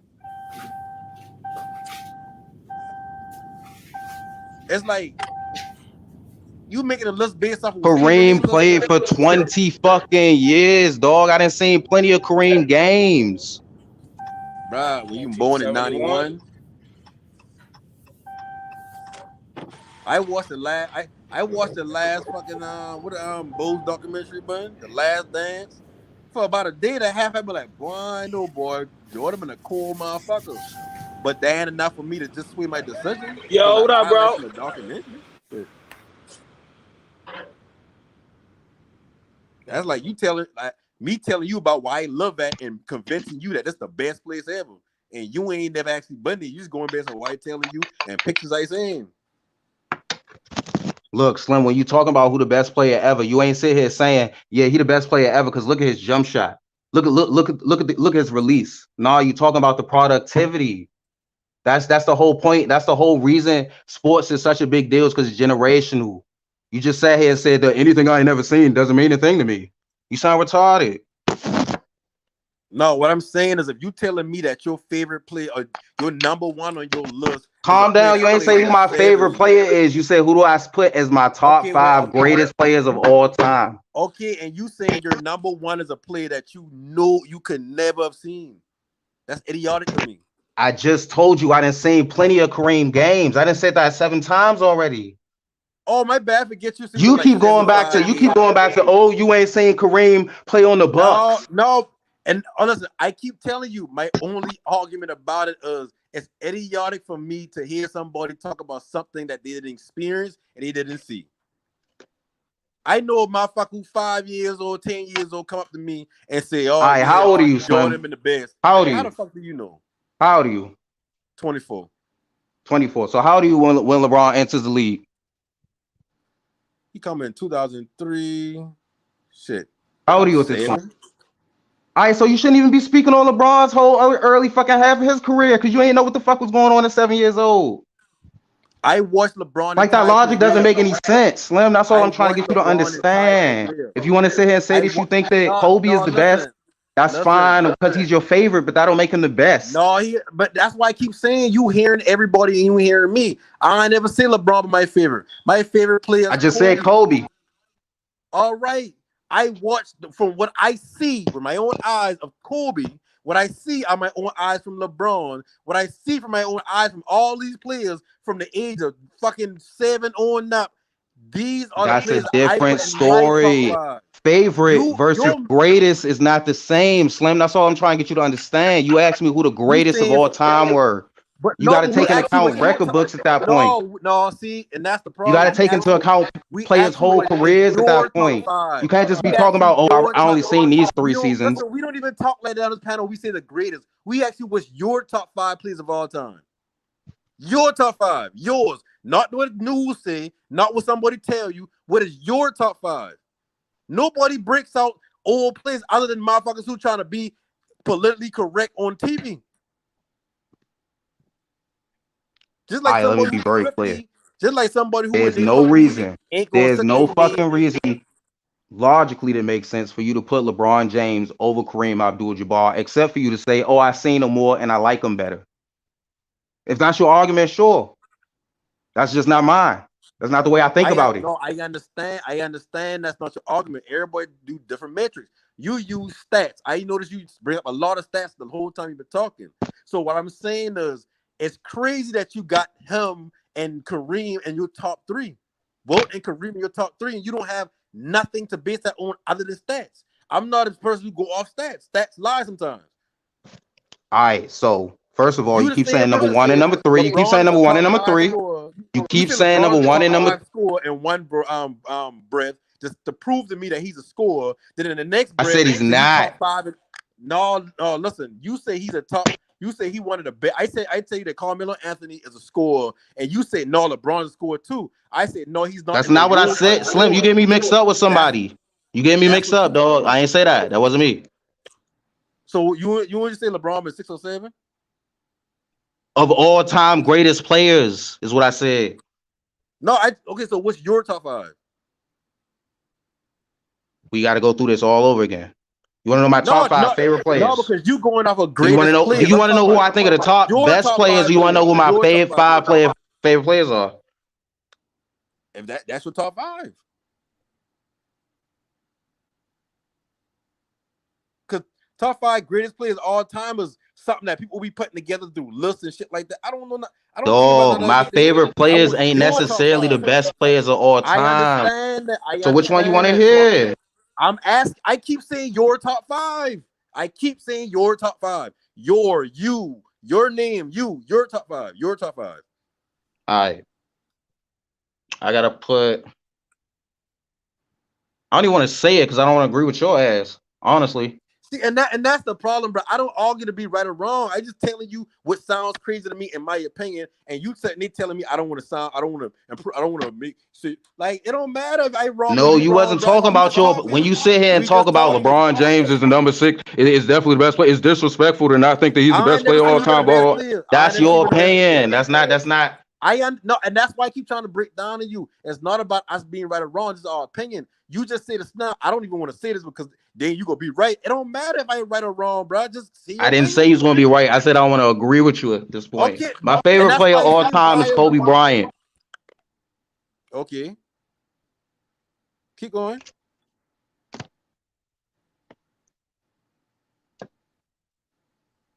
After Kobe Bryant, I probably put Magic. After Magic Johnson, I'll probably put Allen Iverson. After Allen Iverson, I'll probably put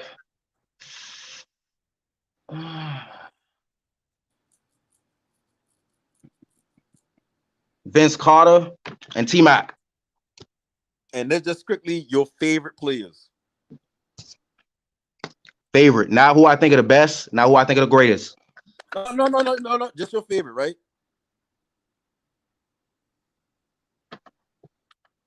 That's your favorite, right? Just your favorite top 5, right? Now my top 5. Those are my 5 favorite players of all time. Yeah, and there ain't nothing wrong with that. That's all I trying to say. Because you know why? Those just your but LeBron favorite. James still don't make that list, and you just went off on why you gotta be bald. No, my only problem with your last list is because I hate when people would talk about players that they couldn't possibly seen.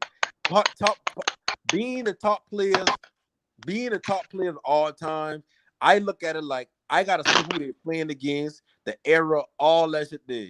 You can only name the players based off of their stats. You don't know who they're playing against. None of that shit there. The standards I've of making seen the NBA Kareem today games. I've seen MJ games. What do you like? Now listen, the standards of making the NBA today are not the same standards of making the NBA back in the day. In Kareem's time or MJ's time? Like, it wasn't that long ago.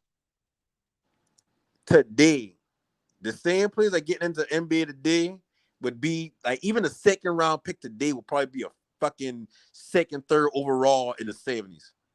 Based off of So why do you think it is? All right, so based on that logic, bro, why do you think it is? It's taking LeBron James so fucking long to try to catch Kareem James? Listen, you keep going to LeBron, and I don't kick for LeBron. But to answer your question is, I mean, if LeBron played 19 years, or even Kobe Bryant, like you like, who do you think is so great if you think that Kareem and MJ played against mailmen?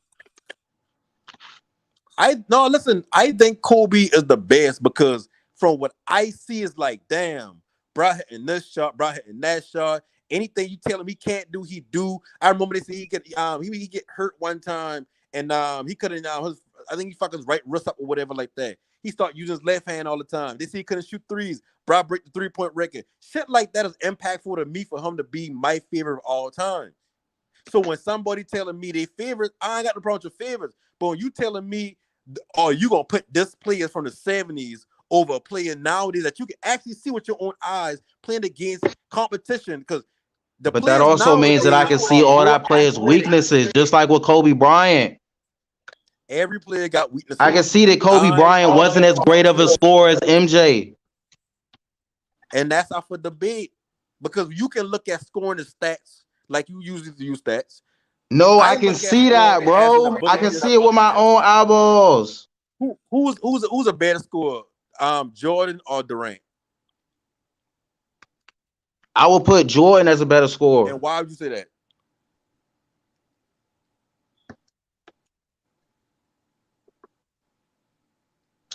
I'd probably say because Durant, it seems like whenever you put somebody who got some physical body on him, he could be stopped. Like what happened last year with PJ Tucker as a prime example. And he still give him. There's no excuse in my eye. Look, listen to me. You just asked me a question, right?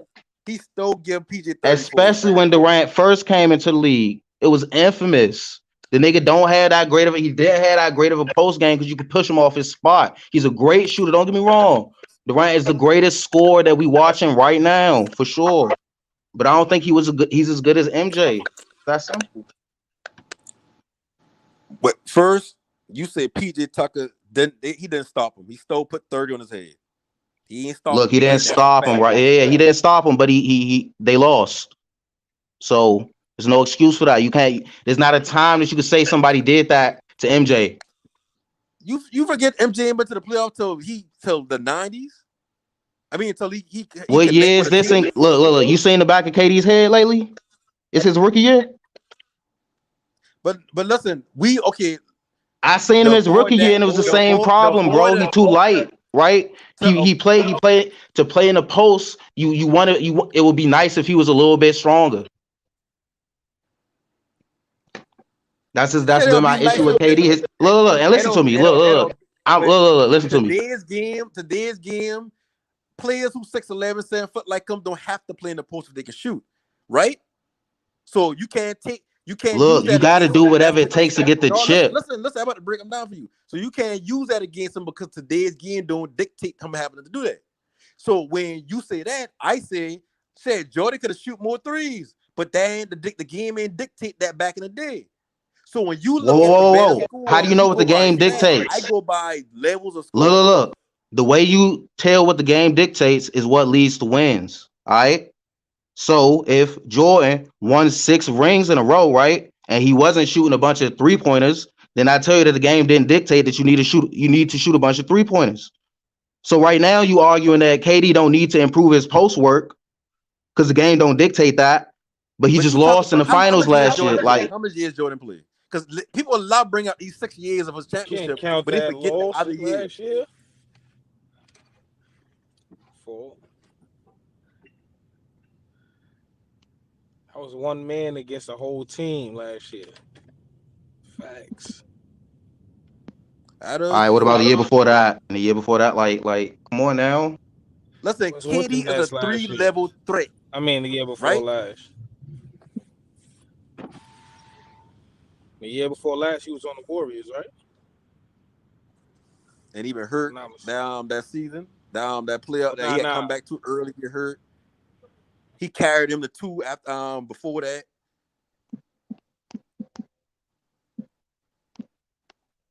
Like, if KD would have won last year, if KD would have actually, honestly, I still wouldn't even put him as a better scorer than MJ. It really comes down to when you watch the games, man. He's a great scorer because he could shoot over people for sure. MJ could do that too. He had great hops. But I don't think he's as great as a scorer at all 3 levels. Like, he's a great 3-point shooter. He's not as quick. He can't get to the rim as fast. Like, I don't think he's a better scorer than MJ. A marksman from 3, a marksman from mid range, and he can KD not a better scorer than MJ. KD not even a better scorer than MJ from mid range. Look at the statistics. Oh wait, y'all don't want to do that. No, because when you look the statistics live, you know why? Because the era that they've been playing in is more free flow motion nowadays. With Jordan is you literally could hand check, dog. Like, you can't even touch these players now. I understand that. This year. I understand. So if you shot a better, if you shot a better field goal percentage, what does that mean? We don't. If you average more points, what does that mean? I'm not looking at stats. You the only one looking at stats. When I look at who's a better scorer, I look at the actual game. I look at it. So you think KD is a better scorer in the post? This is what I do right here, right? This is how I say certain people. I put myself on the defensive side of the ball, right? If I playing Jordan, I know I can't let him drive and I can't let him get that mid-range off. Everything else, I know he ain't gonna really stand his game, the 3-ball to hand his game, a step back to hand his game, shit like that to hand his game. KD, I can't do that. I gotta play him all 94 feet. You said the step back, not Jordan's game. Jesus Christ.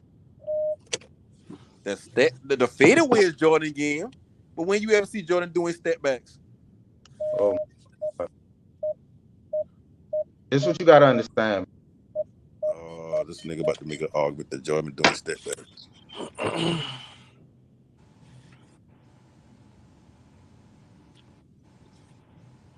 Jordan been doing pull-ups and fadeaways.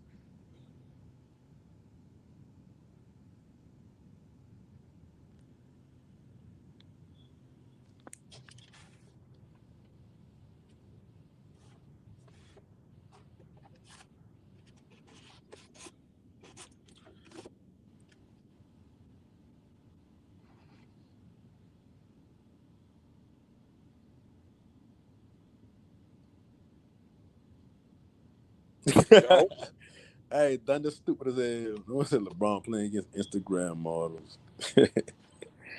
Yeah, like shit. In 20 years, like it'll be, man, 20 years gonna be people on this motherfucker just like us who gonna be saying the same thing. How you gonna put LeBron in your top so and you will never see him play? And they gonna have a point. They're gonna be saying, no, LaMelo Ball is the best player of all time. And they might have a point because after their generation, like, it's all opinions. That's all. Yeah, and I don't think the league defensively could compare back in the 90s compared to now, though. Yeah, the defense back then were more rougher. Like, they actually everybody played defense. Like, I'll give them that. Like, I'll give them that. But that don't take away from hitting shots. Like, you still gotta hit the played shot. rougher, but I don't think they IQ wise was as strategic as it is now. Right. Nah, these players is way less smart IQ wise defensively. That's probably the worst part of the game right now between that and passing. Like, you just got to get somebody who's long. But that's kind of unfair. It's rare to get a Lonzo Ball type. If you think about it, the the Warriors' offense changed basketball because now everybody's switching on defense, and switching ain't easy for everybody. I That's don't a think the fact. boy back in the day would have been able to switch as good as them boys doing now. But if you playing a zone or you playing a box and one and shit like that, that's kind of easy to play. The ball movement. Yeah, like they've gotten smaller. That's pretty much it. Like they've just gotten smaller. Yeah, but and that's what made like, them better. It's not like they became more skilled players and not like that. Like, oh yeah. Actually, I'm gonna take that back. They are better, more skilled players, but I think that's offensively. Honestly, defense is what I think is lacking. Nah, I disagree. I think now boys is faster, smarter. I wouldn't say smarter. They might be faster. They more skilled. They more skilled. I remember dudes was playing in the league at 40 something. Yeah. Playing against 40 something. Now you got 21-year-olds. Average age of the team is probably like what, 25? Yeah. You got fresh legs That out there. contributed to them being smaller too. I mean, but them boy back in the day ain't really been as big. Like they ain't been a bunch of 7-footers all over the court. They damn self. Think about it right now. How many dominant big men can you name today? Versus how many could you name playing in 1989? I mean, depending on what you call it, the big man. Because back in the day, LeBron would have been considered a big man. You can name him if you want, but it's still going to be way less today than it was back then. I can't sit here and name dominant big man because the game's changed. Nobody dominates the paint like that no more, other than Giannis. I mean Giannis. I mean keep on to Giannis. Like ain't too much players playing the paint. Like that era died out. Like players like Andre Drummond, shit, he would have been damn near great in the 90s. Whoa. He would have been cool. He can rebound. He can rebound great because right now can't nobody rebound. The pool of rebounders has gotten that much weaker. He would have been straight. A lot of players got a back to the back. Maybe. Boom. You knew a perfect player who would have DeMar DeRozan. If he had played in the 90s, he'd have been that nigga. Not saying he would have been. We don't know that. We don't know that because if he gets touched up, he might play a little bit different. Just because you got to just because you shoot the two a lot, don't mean you're going to be great in the 90s. He's a great player. I think great players could transition, but but listen, that's what we can't. You just shitting on the 90s and the 80s. We can't determine his toughness or whatever, but what we can do is his offensive play style fits the 90s basketball. That's what we can. Look like it fits today too. Yeah, it do because people don't do. It's a lost art for the mid range. So you always gonna have an open mid range shot because people don't defend you all from the 3 all the way to the basket. They play you at the 3. If you start to drive, they're like, okay, let me brace for an inside shot instead of just he might pull up for mid range. A lot of players don't pull up for the mid range. So it kind of look like people don't like. That's why if you look at Lonzo play defense, I ain't saying this will make him a lead at defense or whatever, but this will make him smart at defense because he play you from the 3 all the way inside. He don't give up mid range thinking, he ain't gonna take that shot. He play you like you gonna take a shot all over the court, kind of like playing outside on the court with your people. You realize that's how everybody had to play before the 3-point line was invented. Yeah, but Jordan played with the 3-point line. A lot of players that you named played with the 3-point line. Not they the GOAT. Just didn't take it because in their mind that was a low percentage shot.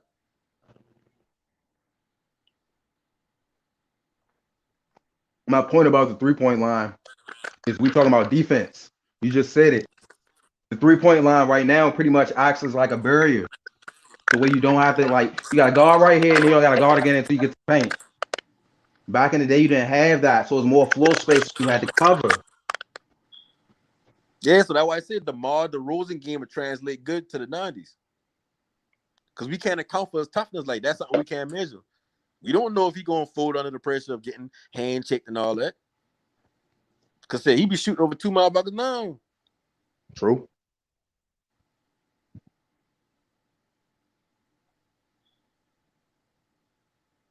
Like, and you still got to hit the shot, whether somebody on you or not. That's why I say when I look at KD, even when I look at people like Kyrie, like shit, if I on defense playing against Kyrie, I don't know what the fuck this man about to hit me with. The skills just different nowadays. But see, that's what y'all got. See, that's what people don't understand about Jordan. Jordan was the exact same way. They think he just had a jump shot or just ran to the like this nigga could score at any the same way people. It's just like Kobe. People who didn't see Kobe play look at stats and be like, all right, yeah, whatever. They don't understand what it was like when Kobe had the ball in his hands. But see, Kobe kind of get both a generation because Kobe been hooping on And it's so Keyshawn Prince. Kobe been and it's hooping so on nasty. damn People will be like, DeMar DeRozan is the new Jordan. Say that again. I say, and it's so nasty that these youngsters be like, DeMar DeRozan is the new Jordan. He's just as good. Oh, no, I wouldn't go that far. I just feel like DeMar DeRozan discipline, like he know how to get this spot. Just like KD, like he disciplined. They know where their spots at. They get to their spots and they get to their shots.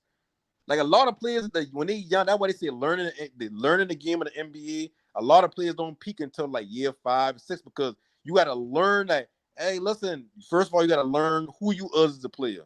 Okay, you got that. Okay, learn your spots. Will you hit? No matter what nobody doing, you can hit that shot. Learn that. Get to that spot. Don't let nobody take you off that spot. Once you get that, you good. A lot of young players just be playing off of shit. I'ma just score.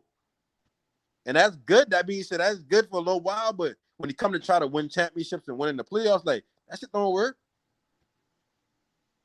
Said LeBron learned that. LeBron could have gone to the rim and dunk on anybody at any given time. All that shit there when he first come in the league. But he understand quick, like, nah, like you just gotta use that as a damn weapon. Like use that threat of driving to open up more people. Damn, I might as well get a bunch of shooters around me. Because it seems like every time I drive, everybody come to me, I just kick them out. Boom, that's 3 points. Like that's part of learning the game. Like but see, that also exposes the deficiency in LeBron's game right there. Because there are players who is like, okay, if I go to the bucket, I gotta pass the ball, and there's players who say, oh, okay, they blocking at the rim, but they can make that mid range, they can make that 3-pointer, they can step outside and make a jump shot. See, so there's so many players who have all that in their game, like KD, for example, and I watched that his entire career, whereas LeBron, who you just named, didn't have that, which is why he wasn't so successful at first. Them first few years. I feel like with LeBron, that shit is just more so like how we were talking about earlier. When you His ain't got no teammate. jumper and all you can do is get to the basket, like they build a wall for you. Once you build a wall for somebody, like they got to give him up. And if your teammate shit, he been playing with fucking I can't even name player on top of my head. Like I know he played with Morris one season. He had Snow back but over there one year. Like he had a bunch of teammates that ain't really been conducive to shooting the 3 ball and none of that shit there. So he like ain't that fit with him. And he been the point guard, like he come in as not as the point guard, like of course he had played forward, but like he been like one of the not the first point forward, but like he been like the modern like one of the only players outside of probably maybe Lamar Odom playing small full point. So they had to learn. He had to learn his game. He had to learn what good and all that. When he going to Miami, that been really a learning experience for him too. Cause now it's like damn, like shit. D Wade ain't gonna just be no catch and shoot player. That's why you know what Bosh, his numbers going down, not because he become a worse player. He going down because LeBron wants you to sit in the corner now to shoot or come up a little bit and catch the ball to shoot. Instead of you being your own game, back down, do your things in the paint. Like Chris Bosh been that nigga in Toronto. But shit. I think that's part of the problem. That's part of the problem. A great pass is gonna catch you off of cuts. He gonna catch you when you running. He gonna catch you in your spots wherever you at. He ain't gonna tell you to post up at the 3-point line and wait till I give you the ball. Yeah, I mean that's the LeBron. He gonna let you freestyle. Let me work. Y'all just stay open, stay ready to catch the ball. If I tell y'all to cut, y'all cut. If I don't say nothing, don't do nothing. That's the LeBron offense. If you don't call it a deficiency, okay, cool. I'll give you that. That may be a deficiency, but shit, he give him 9 straight finals now, so you can't really say it's a big deficiency. Because I'm pretty sure if Jordan could have figured out the he ain't been in 9 straight. Like I see your point now. Like, don't think I dismissing your point. I see what you're saying about how that could be a deficiency, and that's cool because like nowadays when you look at him on the Lakers, he's trying to do the same shit, but you can't do that with somebody like Russ and with AD ending up the lineup, and your only real shooter is like Malik Monk. But I mean, shit, he ain't really efficient every game. So I mean, I get what you're saying. Like, it is a deficiency, but I don't think that's enough to be like shit. I'll move that nigga to 6 or 7 on my list.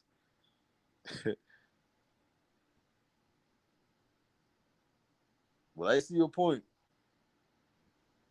I think what LeBron gets, first of all, he got so many fans because Nike owns the league and they control Disney, ESPN, they control the narrative. But I think LeBron is a great all-around player. But the reason that I don't think I'm not infatuated with this man is because he's just not that. They always say he's not that killer. I just don't see him dominating the game in just that in any one aspect. It would be great if he dominated in all 5, but I see him more as a jack of all trades than an ace.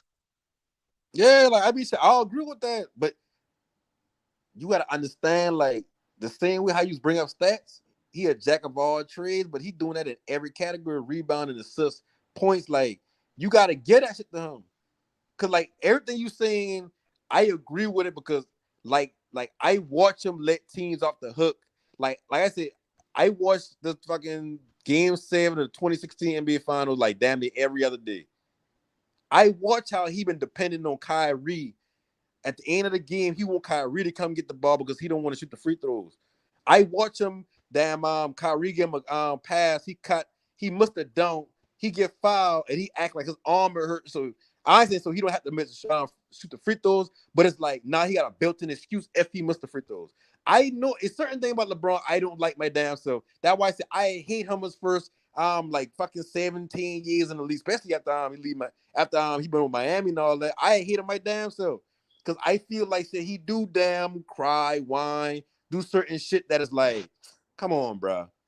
But it's like shit, that don't take away from what he actually doing before them last 2 minutes of the game. Like he do choke, he don't want the big moment. Like I get that part, but I just can't use that to take so much from the man. And look, 6 is not 26. What happened?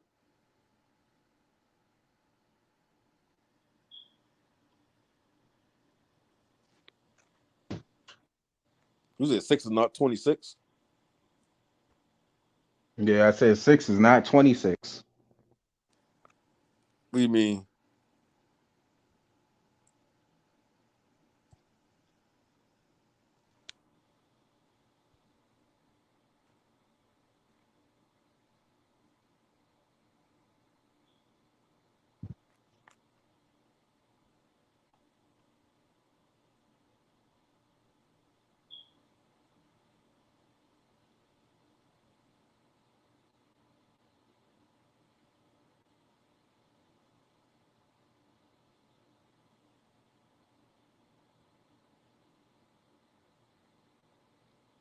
Shit, damn shit. They talking about Curry. Curry disappeared in the finals of damn so.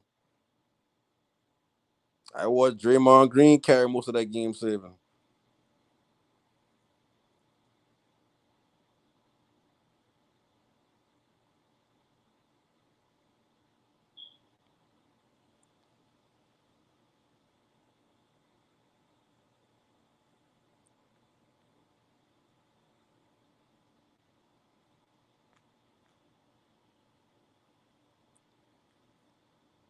You got Pistol Pete in your top 5 until you see them damn stats.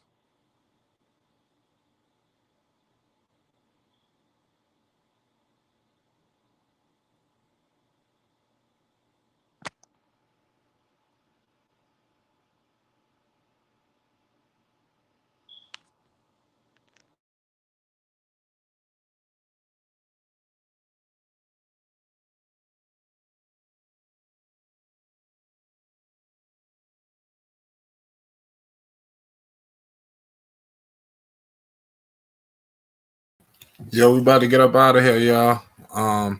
This Flight Sports TV. I appreciate y'all for checking with me. I need everybody to hit that like button and most definitely hit that subscribe button. We got an upload coming for the people, a surprise upload we should be dropping in minutes. We getting up out of here. It's Flight Sports. Sports TV, man. That's my dude. I rolls with him. You heard what the man said. It's Flight Sports TV.